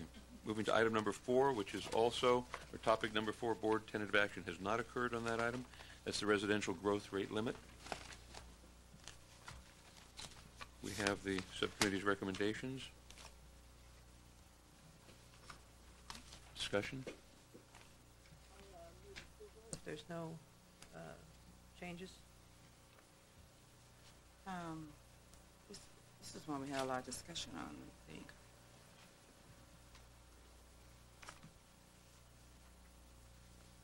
We have a motion. I'll second the motion. We have a motion and a second on approval of the revised subcommittee recommendations. Topic number 4, residential growth limit. Motion and a second. Wasn't this what the Big Wave Project was a part of? Was discussions on this one? Is that right, That or will is come that up, what the other one? That will come up after. Okay. I thought it was Well, 40. the exemption is included as item C5, yeah.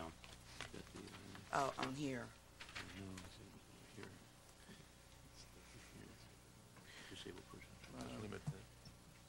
You know, let me explain the rest.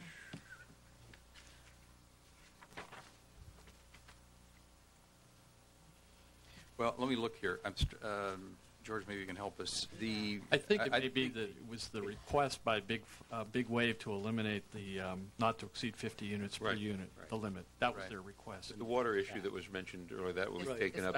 That's different. That's taken up differently, right? Specifically the limit. To both of those. Just I would like to clarify for all that this, the exemption for 50 units for disabled individuals is not a limit on the number of units you may have for disabled individuals each year. It's a limit on how many units may be exempt from your 75 per year. So if a person wants to develop more than 50 units on the number of disabled units, they could take advantage of the exception to the annual limit. And that brings us to, with the 50 and the 75 to the 125, which is where we are today, and the reason and the rationale was not to exceed that current limit. Right. And others through his letter today does not tie into any of the topics that directly to the topics that you're going to be going over. However, if you wish to have some discussion about that after we're done and seek staff input, we could do that after you go through the 23. And what that was for was currently there is an exemption, currently there is reserve water capacity for a category of uses called essential public services. And facilities similar to the Big Wave facility for disabled individuals are included as the type of facilities that could access that reserve capacity. But but there's also additional language that says it has to be just for those type of facilities. No companion or associated non-priority uses can also capture that water. What Mr. Byers and the Big Wave proponents are asking for a separate amendment that the language be written that non-associated priority units could capture that essential public services water if they are subsidizing what are the priority uses.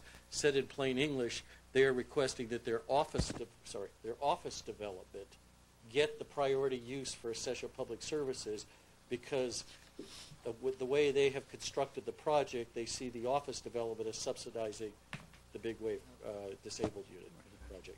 And that we could talk about after the 23 if you wish. Okay, that would be fine. We'll do that. Where will the Big Wave project be discussed again in the 23? This is it. This is it. Okay, what is when you look at, and the discussion was raised regarding a site-specific plan and doing that rather than taking it up individually through these little modifications that we're making in the LCP. What is the quickest way for that project to move through the system? Is it the way we're doing it today, getting this, or I think in terms of just pure calendar timing, if you chose to fold an amendment that accommodates the big wave project's concern, whether it be focused and call out big wave, as Letty Roberts was suggesting, or that it be generalized language that big wave happens to meet the condition, the fastest way would be to fold it in. But it raises issues in terms of it may compete with other things, other requests that your board has made, and I could talk about that later. Like I'll give you a preview. Your board has requested that we find water capacity, reserve water capacity for failed wells. If you decide to change the wording on the reserve capacity for essential public services so that the office development consumes all of that water, a future essential public service would not have that water. Plus, it ceases to be a source where we could find water for the failed wells, because to find water for the failed wells, we're going to be reallocating existing reserve capacity. So there's some issues that need to be discussed, reviewed, and analyzed before you fold it in. And what I guess I could shoot to the end where what we would recommend. Since the letter came in today, and we started talking about this today, what staff would recommend is that you continue proceeding through the 23 items for tentative approval. You do not address the request about changing the capacity reserve. But when we come back, at the end of this meeting, we're hopeful that you'll schedule a date where to allow enough time for staff and county council to prepare the detailed amendments, the resolutions, ordinances, and all that, to come back to give final approval to the 23. We would then be prepared to indicate our recommendation. The subcommittee could meet and review it as well. And if there is a recommendation for a change, we could include that in with the final, so you could do tentative and final at the same day. So that would be our recommendation at handling that. I think that's an excellent recommendation. So we will go back to item 4. Thank you, George, very much for that brief excellent. We're back to number 4. We do have a motion and a second. Is there any opposition to accepting providing tentative approval for topic number 4? Seeing none, we'll move to item number 5. Merge residential substandard lots. We have not taken tentative action on that, and you have the recommendations.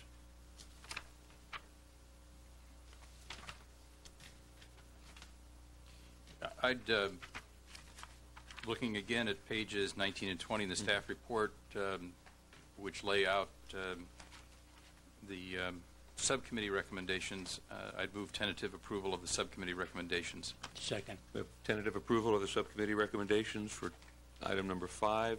Is there any opposition? Seeing no opposition, it's approved without opposition. Moving to item number 6, which we do have tentative approval. Is there any desire to remove tentative approval and move forward? Seeing none. Item number 7, which the board has not taken tentative approval action on, residential uses in the C1 neighborhood commercial district. I have Supervisor Gordon? I have a question for staff on this one.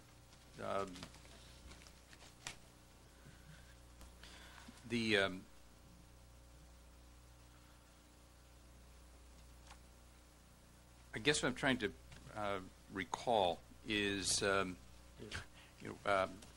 to recall how we got here on this, frankly. I can do it briefly, but I've used that word before.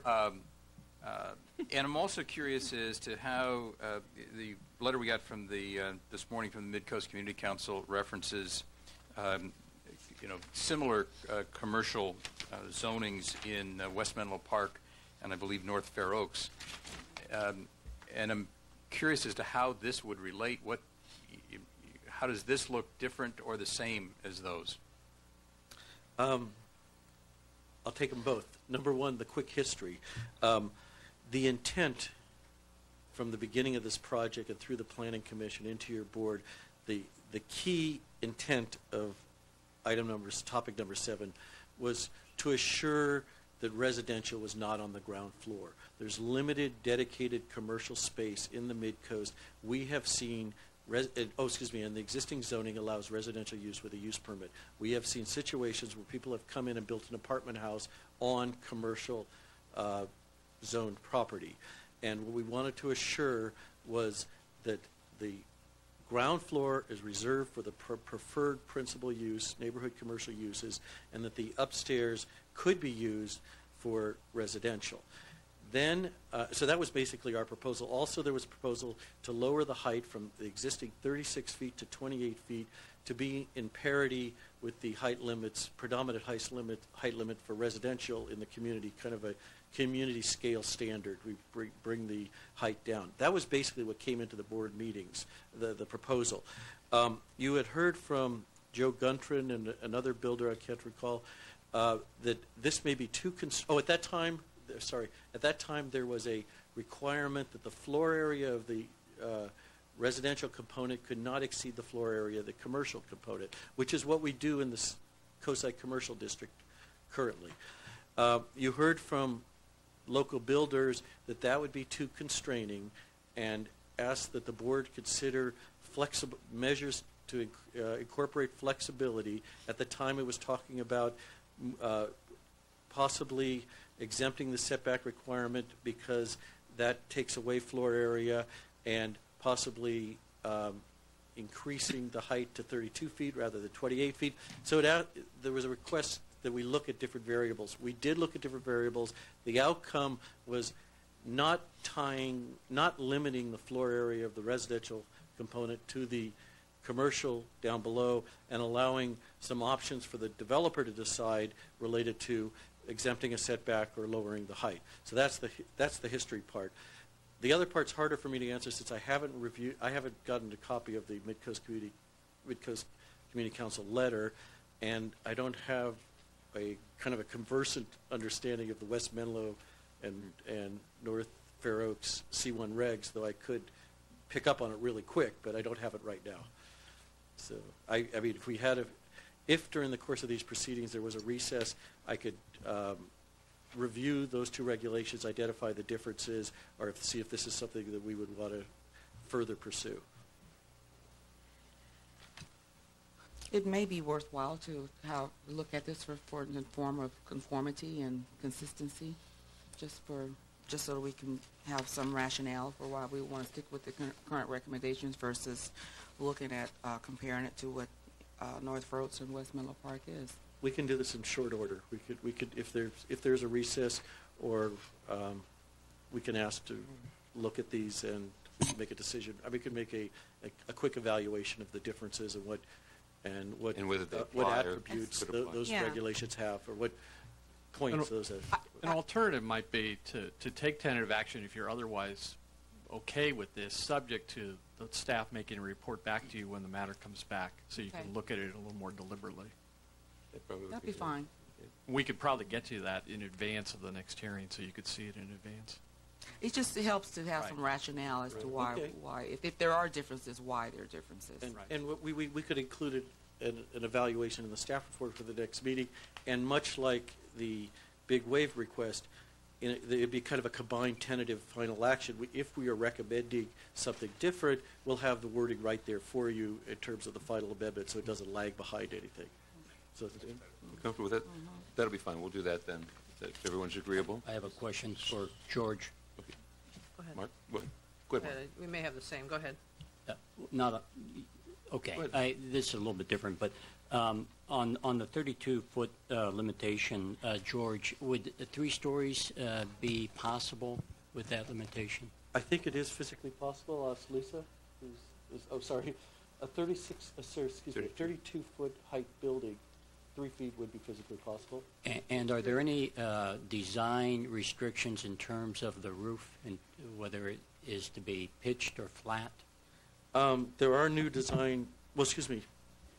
The existing design standards, which apply to commercial buildings, require pitched roof. The new design standards, which apply to residential, are more detailed, and I think offer a variety of different design. This area is subject to design review, and there may be some roof design requirements.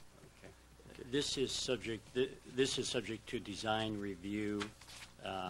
This, as all areas in the urban mid-coast, are subject to design review. Design review committee, or just the standards? I think, yes, I think it's subject to the design review committee, but the new standards only address residential development. I'd have to check. I'm not really sure. I'm just wondering, Rich may know more. it might be beneficial to get an answer to that. I'm wondering if there might be some benefit to subjecting this to the design review committee, if it's not subject to it, if it's not. These are commercial projects. Architects will be hired, I'm sure, and it would probably be helpful that run this through the design review committee. I think in the end we would get a better built building. Since I think this would be fine, because we are going to come back to you with an evaluation or analysis of the approach taken in West Menlo Park and North Fair Oaks, and at the same time we can determine the design review requirements and which body reviews it, whether it's staff or committee, and if your motion is indicating a preference for committee, we could have the language that indicates that. Great, and it'll be available for us. Supervisor Tissier? Just one question. When on B2, it says permit residential floor area to exceed commercial floor area, but then you talk about the setbacks. What is the actual square footage of the residential that would exceed the commercial? What's the maximum residential? Well, currently there isn't a floor area requirement on either the commercial or the floor or the residential. The reason floor area got entered into the equation was there was a recommendation that whatever the floor area is for the commercial, assure that the residential doesn't exceed that, have a one-to-one relationship. Presently, the floor area is governed by the other requirements, which are setbacks, lot coverage, and parking, but there is no specific floor area limit for the commercial or the residential. And with the reason it's worded in B that it could exceed is because that was a effort to provide more flexibility from the prior recommendation, which was assure that it be one-to-one with commercial. Right. I guess what I'm trying to get at, so if you had your commercial as 1,000 square feet, could you build a 2,000 square foot residential on top? If with the wording that's here, yes, provided you still met the height requirement, the setback requirement, and the parking requirement, yes. There isn't a limit as being recommended on the floor area of the residential, but recognizing there are these other constraints. And provided you can build 3 stories. Well, that would affect it as well. And you couldn't do that with the 28 feet, but you could do it with the 32. I guess yes. what I'm driving at, it was kind of an interesting concept when Mr. Gunter mentioned about, if we're going to do these commercial to try to create these affordable on top of the commercial. And so I guess the question is, what level of flexibility allows that to happen? Well, at this point, this would be less restrictive than what Mr. Gunter was suggesting, because he was suggesting a 1.8 floor area. What this basically says is if you can fit it in and still meet all the other zoning requirements, you've met, there isn't a floor area test.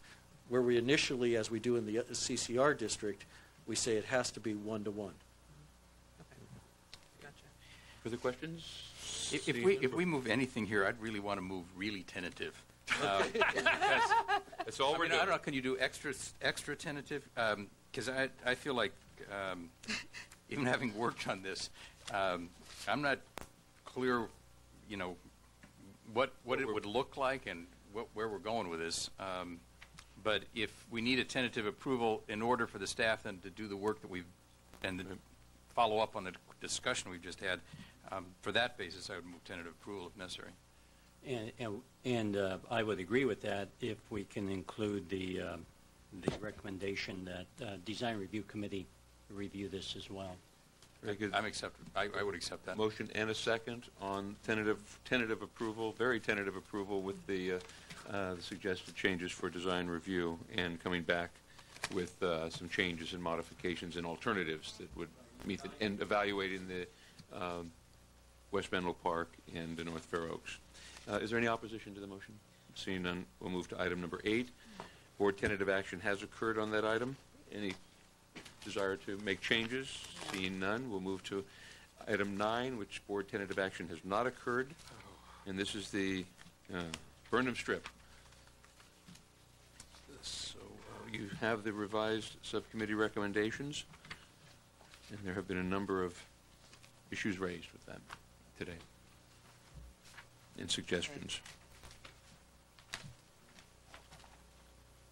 Yeah, that whole band. Let me see.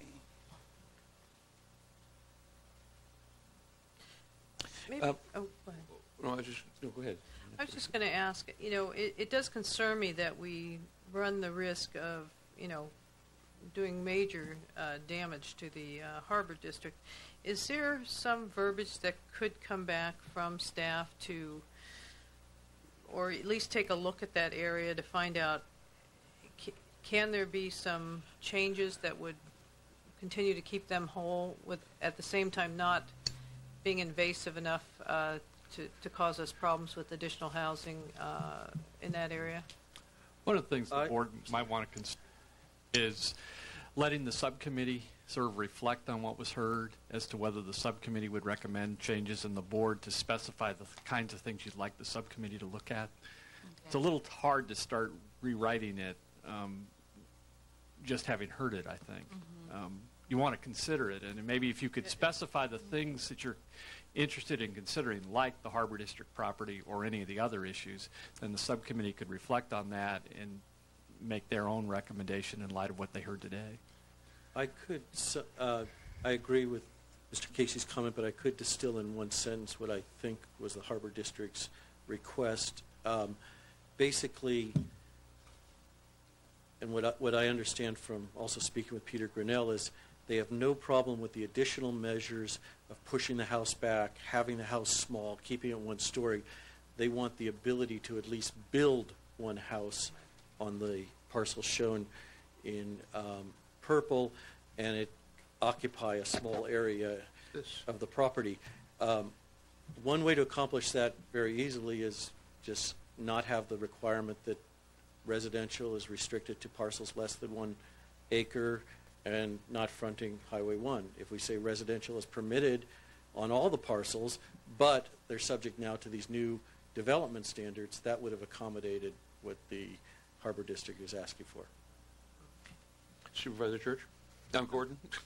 I'm looking right at you. That's okay. Sorry, Mark. I would support letting the subcommittee do further work on this. This is one aspect of the LCP update that troubles me the most.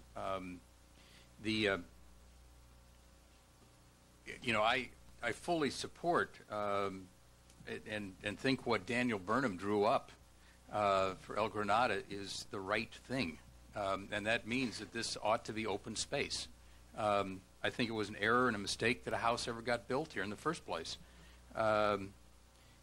And, short of figuring out how you'd buy folks out, I'm trying to figure out some way that we get to the maximum amount of open space here to try to go back and maintain, what Daniel Burnham had in mind. And yet I also understand, the Harbor District has obviously used their parcel as collateral. Actions we take would have implications on that. So I'm not really ready to do anything at this point except try to sort this through some more. I totally. Sorry. No, I certainly support that. I as I reviewed it, and especially after listening today, I too want to be sure that we can accommodate them as best we can, given the circumstances. And it was so. And I also liked the idea of hearing what the Burnham Strip, the history of it, and the importance of trying to maintain the open space there as well. But at the same time, I certainly have real concerns about the Harbor District's ability to use it for collateral and their uses. So I second your motion, if that's what you're suggesting, is that we actually not take any action today. Is that Yeah, no, a motion and no, a I second? think that I'm really just concerned that we take a hard look at it, because I agree with you. It's beautiful the way it is, but the Harbor District also provides a public service, so there's that the weight there on balancing. If you and when we're going to look at it, and perhaps we don't allow housing, perhaps we do. On item Seven? C, 9C, no 9G, in there it talks about limiting the floor area to 2650. Then it goes through things that says, and most covered decks, porches, and balconies. Those are the kind of things that get you in trouble. Right, you know, that's when, 7. I see it. We've got it. What we're doing is we're going off of that recent. No, you're right. It's the recent shortcut that we were provided using the binder. It's a different listing in the binder that we have. It's a 7. It's the 20, and that was my question too. The 2650. The comment was made that that's the same as the area, the residential behind it. I'd like to find out if that's the case, and do they exclude garages? And we can discuss that in the subcommittee, so we don't have to do it now, George. But thank you. But I think that's the one you were. Actually, I'm in the wrong. You know what? It's 9. Yeah. It's item 7 within the. Is that the same? That's what you're referring to, and to kind of define what that carports and most covered decks and how that applies. 9C7. Right. Yep. So the subcommittee will take this up. Yes. And I support that. Very good. So is there any opposition to having the subcommittee look at that? Seeing none, we'll move to item 10. There has been tentative approval of that item. And we did recommend some changes.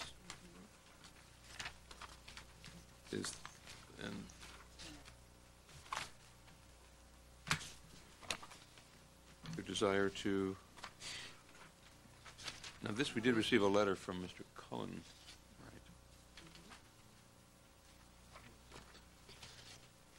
On this with some language changes. I think, Mr. President? Yes. Mr. Cullen suggested that we contact the FAA and have the FAA confirm that it no longer requires the airport approach zone to be based on the actual end of the runway, as it did in 1978. And it also recommended that the board may want to require a navigation easement for nearby development if the FAA authorizes changing the approach zone location. I don't know, is Mr. Cullen here today? He was earlier. Okay. But George... I would sure agree with the navigation easement issue, and that I think is crucial. So we can... And the other part of contacting the FAA, that can be done... I'd suggest we include that. Include that in the language. Very good. One question to George.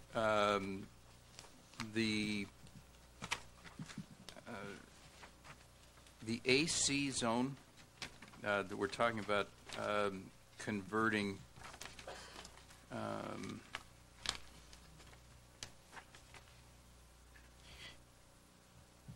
the AC zone in your list of uses here on page 29.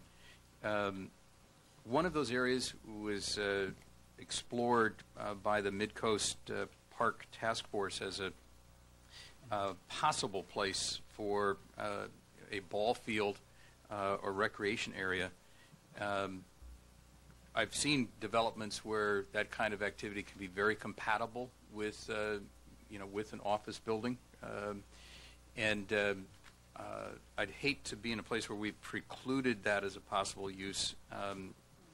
If we were working with a potential developer and we could find a way maybe to include that, can we amend that language to get that in somehow? Sure. I understand the type of facility you're talking about, a recreation facility like a ball field. We have planning uses that encompass that, and if you gave us the direction to add the use, the proper use, when we came back, you'd have the definition with it, and you'd see that that's what we want, but we could add that type of use to it. Very good. I did want to clarify one thing in terms of Mr. Cullen's memo. The issue of the navigation easement and approaching FAA, that actually is related to the next item, which is number 11. What he did state in his letter related to this item, number 10, was he was asking your board whether your board wished to direct the Department of Public Works to include the uses in B of this item in the future airport layout plan as part of the Half Moon Bay Airport Master Plan update. And so that was the part that tied in to 10. The other two tie into 11. Well, we'll tie that into 11 when we get there, and then we'll leave the first comments into that, as well as adding Supervisor Gordon's recreational uses to the AC district. Then there was a motion, Mr. Gordon? Well, I would move the subcommittee recommendation with the addition of the potential use in the AC zone for recreation, and the request that the Department of Public Works include the uses identified here in consideration of the Half Moon Bay Airport Master Plan. Second. A motion and a second. Any opposition to that? Hearing none, we will move on to number 10, which is tentative action has occurred, but there have been recommended changes to that by the subcommittee. No, that's what we did. And we have the language that Mr. Cullen had placed in from Public Works included into the subcommittee recommendation. Are there any other modifications? Seeing none, is there a motion to? So moved. A motion and a second on approval. And does that include the language from Mr. Cullen? From Mr. Great, Cullen. thank you. Made that. Okay. And any opposition to that? Seeing none, then we've accepted item number 11 with the modifications by Public Works. Moving to item 12, board tentative action has not occurred, I'm sorry. This is the Mid-Coast traffic mitigation requirements. We have the recommendations. I'll move the recommendation. Second. We have a motion and a second on the recommendations. Discussion? Seeing none. Hearing none. Is there any opposition? And the motion is carried unanimously without opposition. Moving to 13, board tentative action has occurred, and there have been subcommittee changes, the RMCZ zone and the PAD districts. I don't, on this one, I was intrigued by a comment about perhaps the way this is currently proposed, there would be a one-year period for an effort to get conservation easements. If at the end of that year that wasn't successful, then as I understand it, we'd have to come back and do another LCP amendment to achieve that result. And there was a suggestion that perhaps there's ways we could word this that give a time frame for the easements to be secured, but at the end of that time frame, then it would kick in. Well, but it'd be not unlike what we did with the lot merger. You know, right. A certain amount of time for voluntary, and at the end of that time, it kicks in. Well, I think one of the issues that's raised when you look at the subcommittee recommendations is at the end of the one-year period, we would evaluate whether a sufficient number. So I don't know at what point in time we would determine that the process is moving either I have a slowly proposal that's consistent with something you've already done. For the airport-related matters, your board, actually through its actions today, your original approach was, let's postpone this to the airport master plan is done. Through the subcommittee process, it was revised. Let's take tentative action today and hold off final action to the date when the master plan is done. We could word this the same way, that you take tentative action today, but not take final action till we evaluate how many people are interested in easements, and then we have it. Then we're just holding the tentative action, just like we will be holding the airport tentative action. And then at that point in time, it would be. You could decide, shall we do final action now, or we could can the whole thing because we have enough. We could review it in a year or in March of 2007 to see what occurs. It's important to note, though, then you still have to, at that point, go through the LCP approval process with the Coastal Commission, so it won't be part of the packet. The other alternative is to do as Supervisor Gordon suggests, but have a mandatory review, which would give you the opportunity to change your mind if you didn't like what you had seen during the year. It's a choice. You're saying the way George is proposing. Right, I understand George. Okay, the alternative is to actually adopt something, but say you'll review it within a year, whatever time frame you pick, to decide whether you want to change it. Well, if we adopt it, then we're going the other direction. Well, no, what I was talking about was that that it not be final. I mean, that we say that that's a choice. That this would not that a change to not permit these uses would not go into effect until a year after the LCP amendments had been approved. That would give a year for the conservation easements, right. But then it would kick in. Right.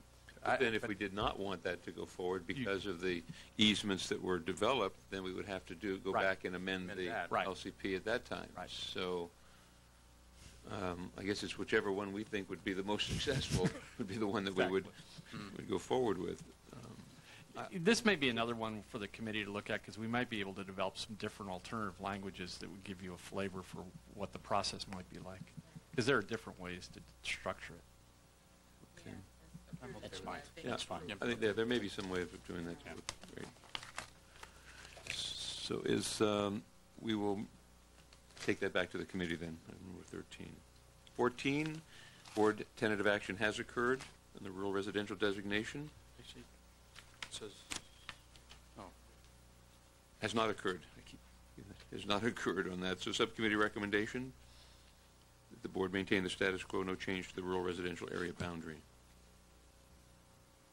Is there any discussion? Agreement on that? Is there a motion? I'd move approval of the subcommittee recommendation, tentative approval. Second. Motion and a second on tentative approval for item number 14. Any opposition? Seeing none, that motion tentatively is approved without opposition. Moving to 15, approval has not been approved on the lot merger in the Mid-Coast rural area. We have a recommendation. Any discussion? I'd move approval. We have a motion for approval. Second. And a second on approval. Any discussion? Seeing none, opposition? No opposition. That motion carried unanimously without opposition. Moving to 16. Also, the board tentative action has not occurred on this. This is the use of the Caltrans Devil's Slide bypass property. I have a question. Church? I have a question on this item.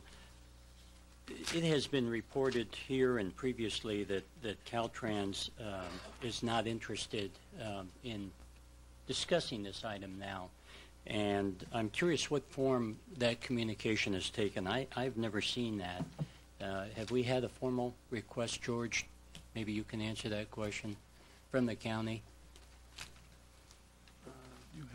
Well, I believe that the that subcommittee happened at a meeting with the subcommittee. Right. The subcommittee met with the district director of this district as well as staff, and at that meeting he made it clear that that their rules and requirements preclude them from discussing any action on property that was acquired for a particular project until that project is completed.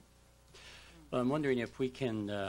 There was a comment that was made regarding putting some kind of designation or expressing our intent as to how we would like to use that land in the future, and that we could add, I suppose, language in the LCP stating some policy that when Caltrans in the future deems the land unnecessary for roadway purposes, the board would then designate the land for a trail and change the zoning to implement that designation.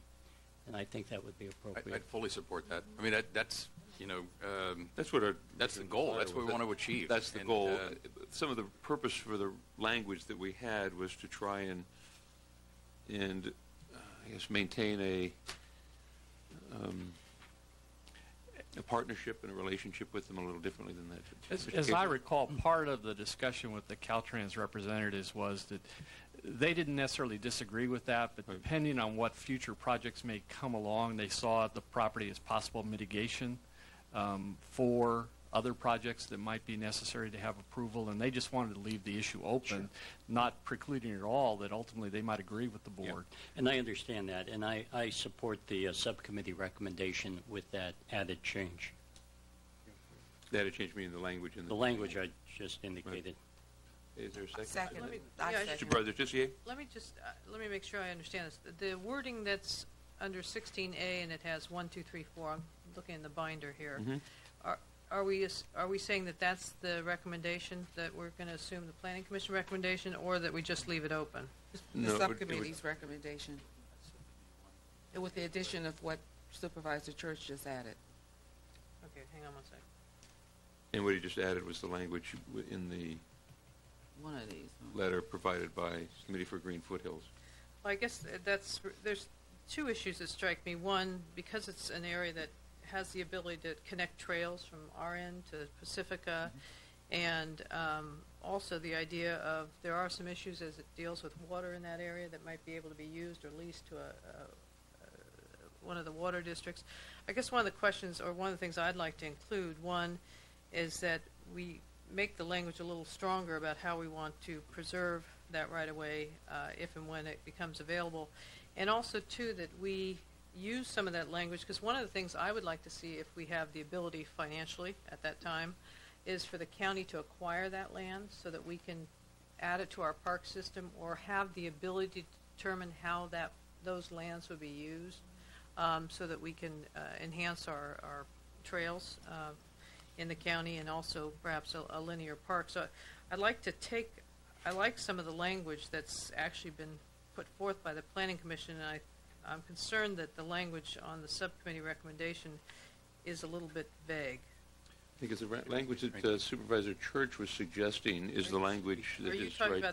I'm That's the actually, language that he's referring to. I gave a little synopsis of some correspondence from the Committee for Green Foothills. Okay. And Is that what you were that talking was about? a synopsis of That's I the didn't language. read all the detail, but yes, that's what that is. And that's the intent, that we would designate this area. Once Caltrans determines this land unnecessary for roadway purposes, we would designate that the land be used for a trail, and change the zoning to implement that designation. I mean, it's as clear as that.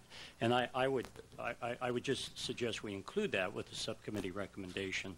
Okay, and I'd just like to add a portion where we look at having the first right of refusal, perhaps, to acquire that property for the county itself, preferably at the same price that we sold it, and perhaps with some inflation or something. State law provides right now that as a recreation area, the county would have one of the first rights of refusal. So Caltrans has to offer it Okay. to various public agents, including. And they didn't buy it from us. They bought it from property owners in the area. Right. So, Okay. Supervisor Gordon? Yeah, I'm going to support, what we've been saying here. I just wanted my colleagues to also be aware that as it relates to this area, the mid-coast, I've begun a series of meetings with all of the park agencies. So I've got GGNRA, state parks, our county parks, the open space district, and we've invited Post because of the lands they hold.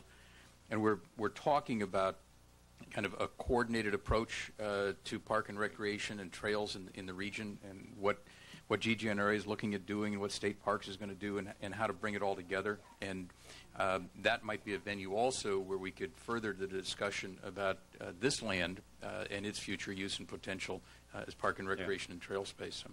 Great.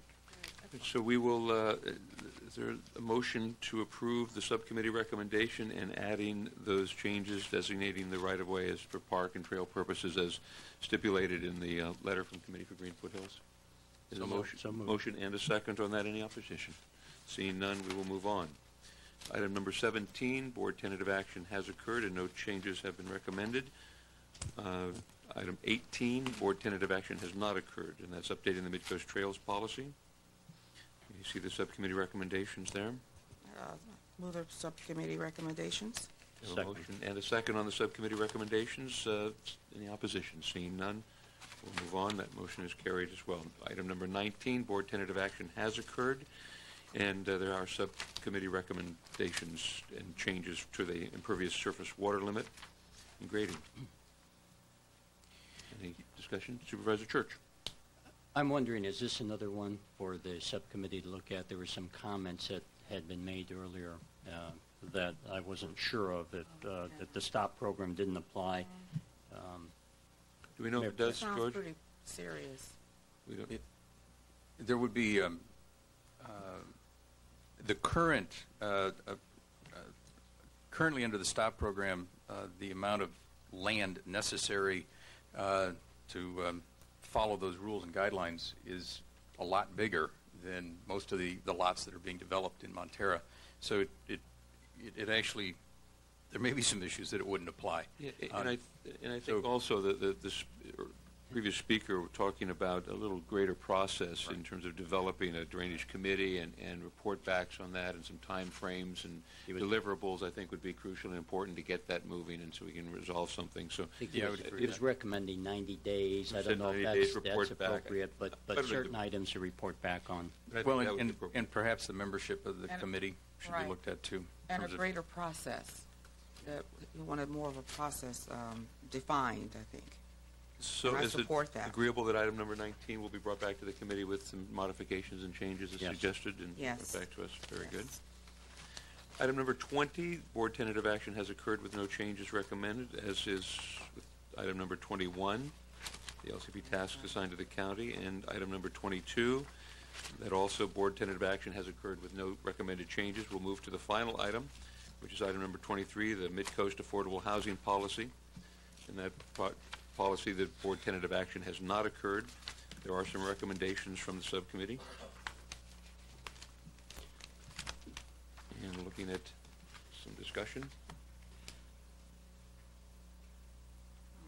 I have a question on page 58, item number 4. This deals with pre-designed plans for affordable housing, and the recommendation is to provide for consultation with the Coastside Design Review Committee, and I'm wondering if it would be appropriate to include the Mid-Coast Community Council as well. Seems that they would be an appropriate body to include. And I think that's a great suggestion, and I would also like to include maybe a builder in that as well. And I know the Design Review Committee has an architectural and a builder of the community. And a builder. Mm-hmm. Further changes or recommendations? Seeing none, is there a motion? So moved. We have a motion Second. And a second With those changes. with the changes to the Design Review Committee and the makeup of any review of those house designs that would be brought forward for affordable housing. So item number 23, any opposition? Seeing none, that is carried unanimously as well with the changes to that. That brings us to the end of this. We've passed this. As I see it, the issues that will be brought back to us would be the big wave water issue in some discussion. Topic item number 7, which is the non-conforming uses in the C1 district. Number 9, residential uses in the COSC district. Number 13, development controls in the Mid-Coast RMCZ and PAD districts. And the impervious surface limit water winter grading areas. Those are the areas that I see that we will be brought back with to the subcommittee, and then any modifications or new suggestions or recommendations would then be brought back at the time of final approval of the plans. So I think we've completed it for the day. Anything further on this subject before we move on to the county manager's report? Mr. President, I just want to say this, I think, is a Herculean task, and the board subcommittee has really done a yeoman's job, and they deserve a lot of credit for putting these recommendations together. I think what we're going to end up with is a very fair, balanced document, and I just want to thank both you, Supervisor Gordon, and President Hill for working on this. Thank you, Supervisor Church. Appreciate it. And enjoyed working with, and to George and the staff. And George did a terrific job George as really well. did. It's has a hard time making it brief, but he does. But he knows that, and we love him for it. But he has done an outstanding job. I mean, the knowledge of that man is phenomenal in this subject, and he always brings it back. And we hope that did this manner of doing it work for you? I thought the way this was assembled by George was really worked very well. And it was easy to follow. Thank you. Thank you, George. Supervisor Gordon. Yeah, again, I want to thank George for his work, and just note that think about what we have tentatively done today and what we will do formally in a couple of months. But we've taken action that actually reduces the number of buildable lots on the coast. We've taken action that would reduce the amount of building that would occur in any given year. We've increased the opportunities for commercial activity so that there will be jobs, potential for more jobs in the coast and less need for folks to transit over the hill. We've affirmed a strong statement, I believe, about the bypass lands of Caltrans and what we want to see for that in the future. And we've taken additional steps to deal with stormwater management. So I think there's some very good things that have happened in all of this. Yes. Absolutely true. Supervisor Jacobs-Gibson. And to add to your list, Supervisor Gordon, we also have taken measures to look at the traffic congestion issue over there as well, which is very, very important. I also want to commend the subcommittee because this has been quite a task and is very, very challenging and very difficult to look at so many competing interests and to be able to actually come to a balance on on a lot of those issues. And I think that given the challenge there is in being balanced, you have presented us with a lot of issues that have got the greatest balance that we could addressing them. So I want to thank you for that and thank George for doing such a tremendous job and working with us on this as well, because this has been quite a task. Supervisor Tissier. You know, I might as well add my 2 cents worth. Sure. First off, I'd clearly like to thank the subcommittee. It's a tremendous amount of work, and George and the whole planning staff, and also the public. You know, to me, so many people put so much effort into this. I mean, this is a tremendous amount of reading for us. It's a Herculean task for all of us, including the public, to go through these documents piece by piece and try to look at the big picture in the community. And I really give the public credit for taking the time and the effort, one, to do that, and then second, to make comment, and three, take the time out of your busy schedules to be here on behalf of the community to help us have a greater understanding of the importance of these issues to the coastal community. So I thank you as well for all the time and effort you've put into this. And I hope when all is said and done, we may not please everybody, but I believe that for the most part, I think there's a great job that was done all the way around, and I hope in the end everybody will be pleased with the results. So I thank you all for your words and deeds. Thank you. We'll move on to item number 6, County Manager's Report. No report, Mr. President. Magic words today, John. Board of Supervisors Committee Report. Supervisor Church. Thank you, President Hill. I'd like to ask that we adjourn today in memory of Pat Kelly, who passed away at the age of 78 last Tuesday. Pat was a former mayor of the town of Hillsborough, where he served on the town council for 21 years, from 1977 to 1998. Pat was also a former chair of the Airport Community Roundtable, a former chair of CCAG, and a member of the Criminal Justice Council. I had the pleasure of serving with Pat on all 3 of those boards. He loved public service. He loved giving back to the community. He was an affable gentleman. He always had a smile on his face. He served his country in the U.S. Navy during World War II. He also served in the Army National Guard. And Pat will be deeply missed, and our condolences to his family. Thank you. Thank you. Supervisor Jacobs-Gibson. No report today. Thank you. Supervisor Tissier. Just quickly, it's for us to keep in our thoughts and prayers Deputy William Fogarty. He's one of our sheriff's deputies that was in a major accident this weekend due to the wet weather and all. So if we can keep our thoughts with himself and his family as he recovers. Thank you. Supervisor Gordon. Just last week during public comment, we had a speaker raise an issue about bus service on the coast, and I just want to report I met yesterday with the folks from Samtrans, and they have taken steps to, at least through the balance of the school year, to increase bus service, and they're rerouting a bus that will also have some impact. So they are, to my colleagues who serve on the Samtrans board, thank you for the staff and their work to help relieve the situation. Thank you. And I have no report. Thank you all for coming today. This meeting is adjourned.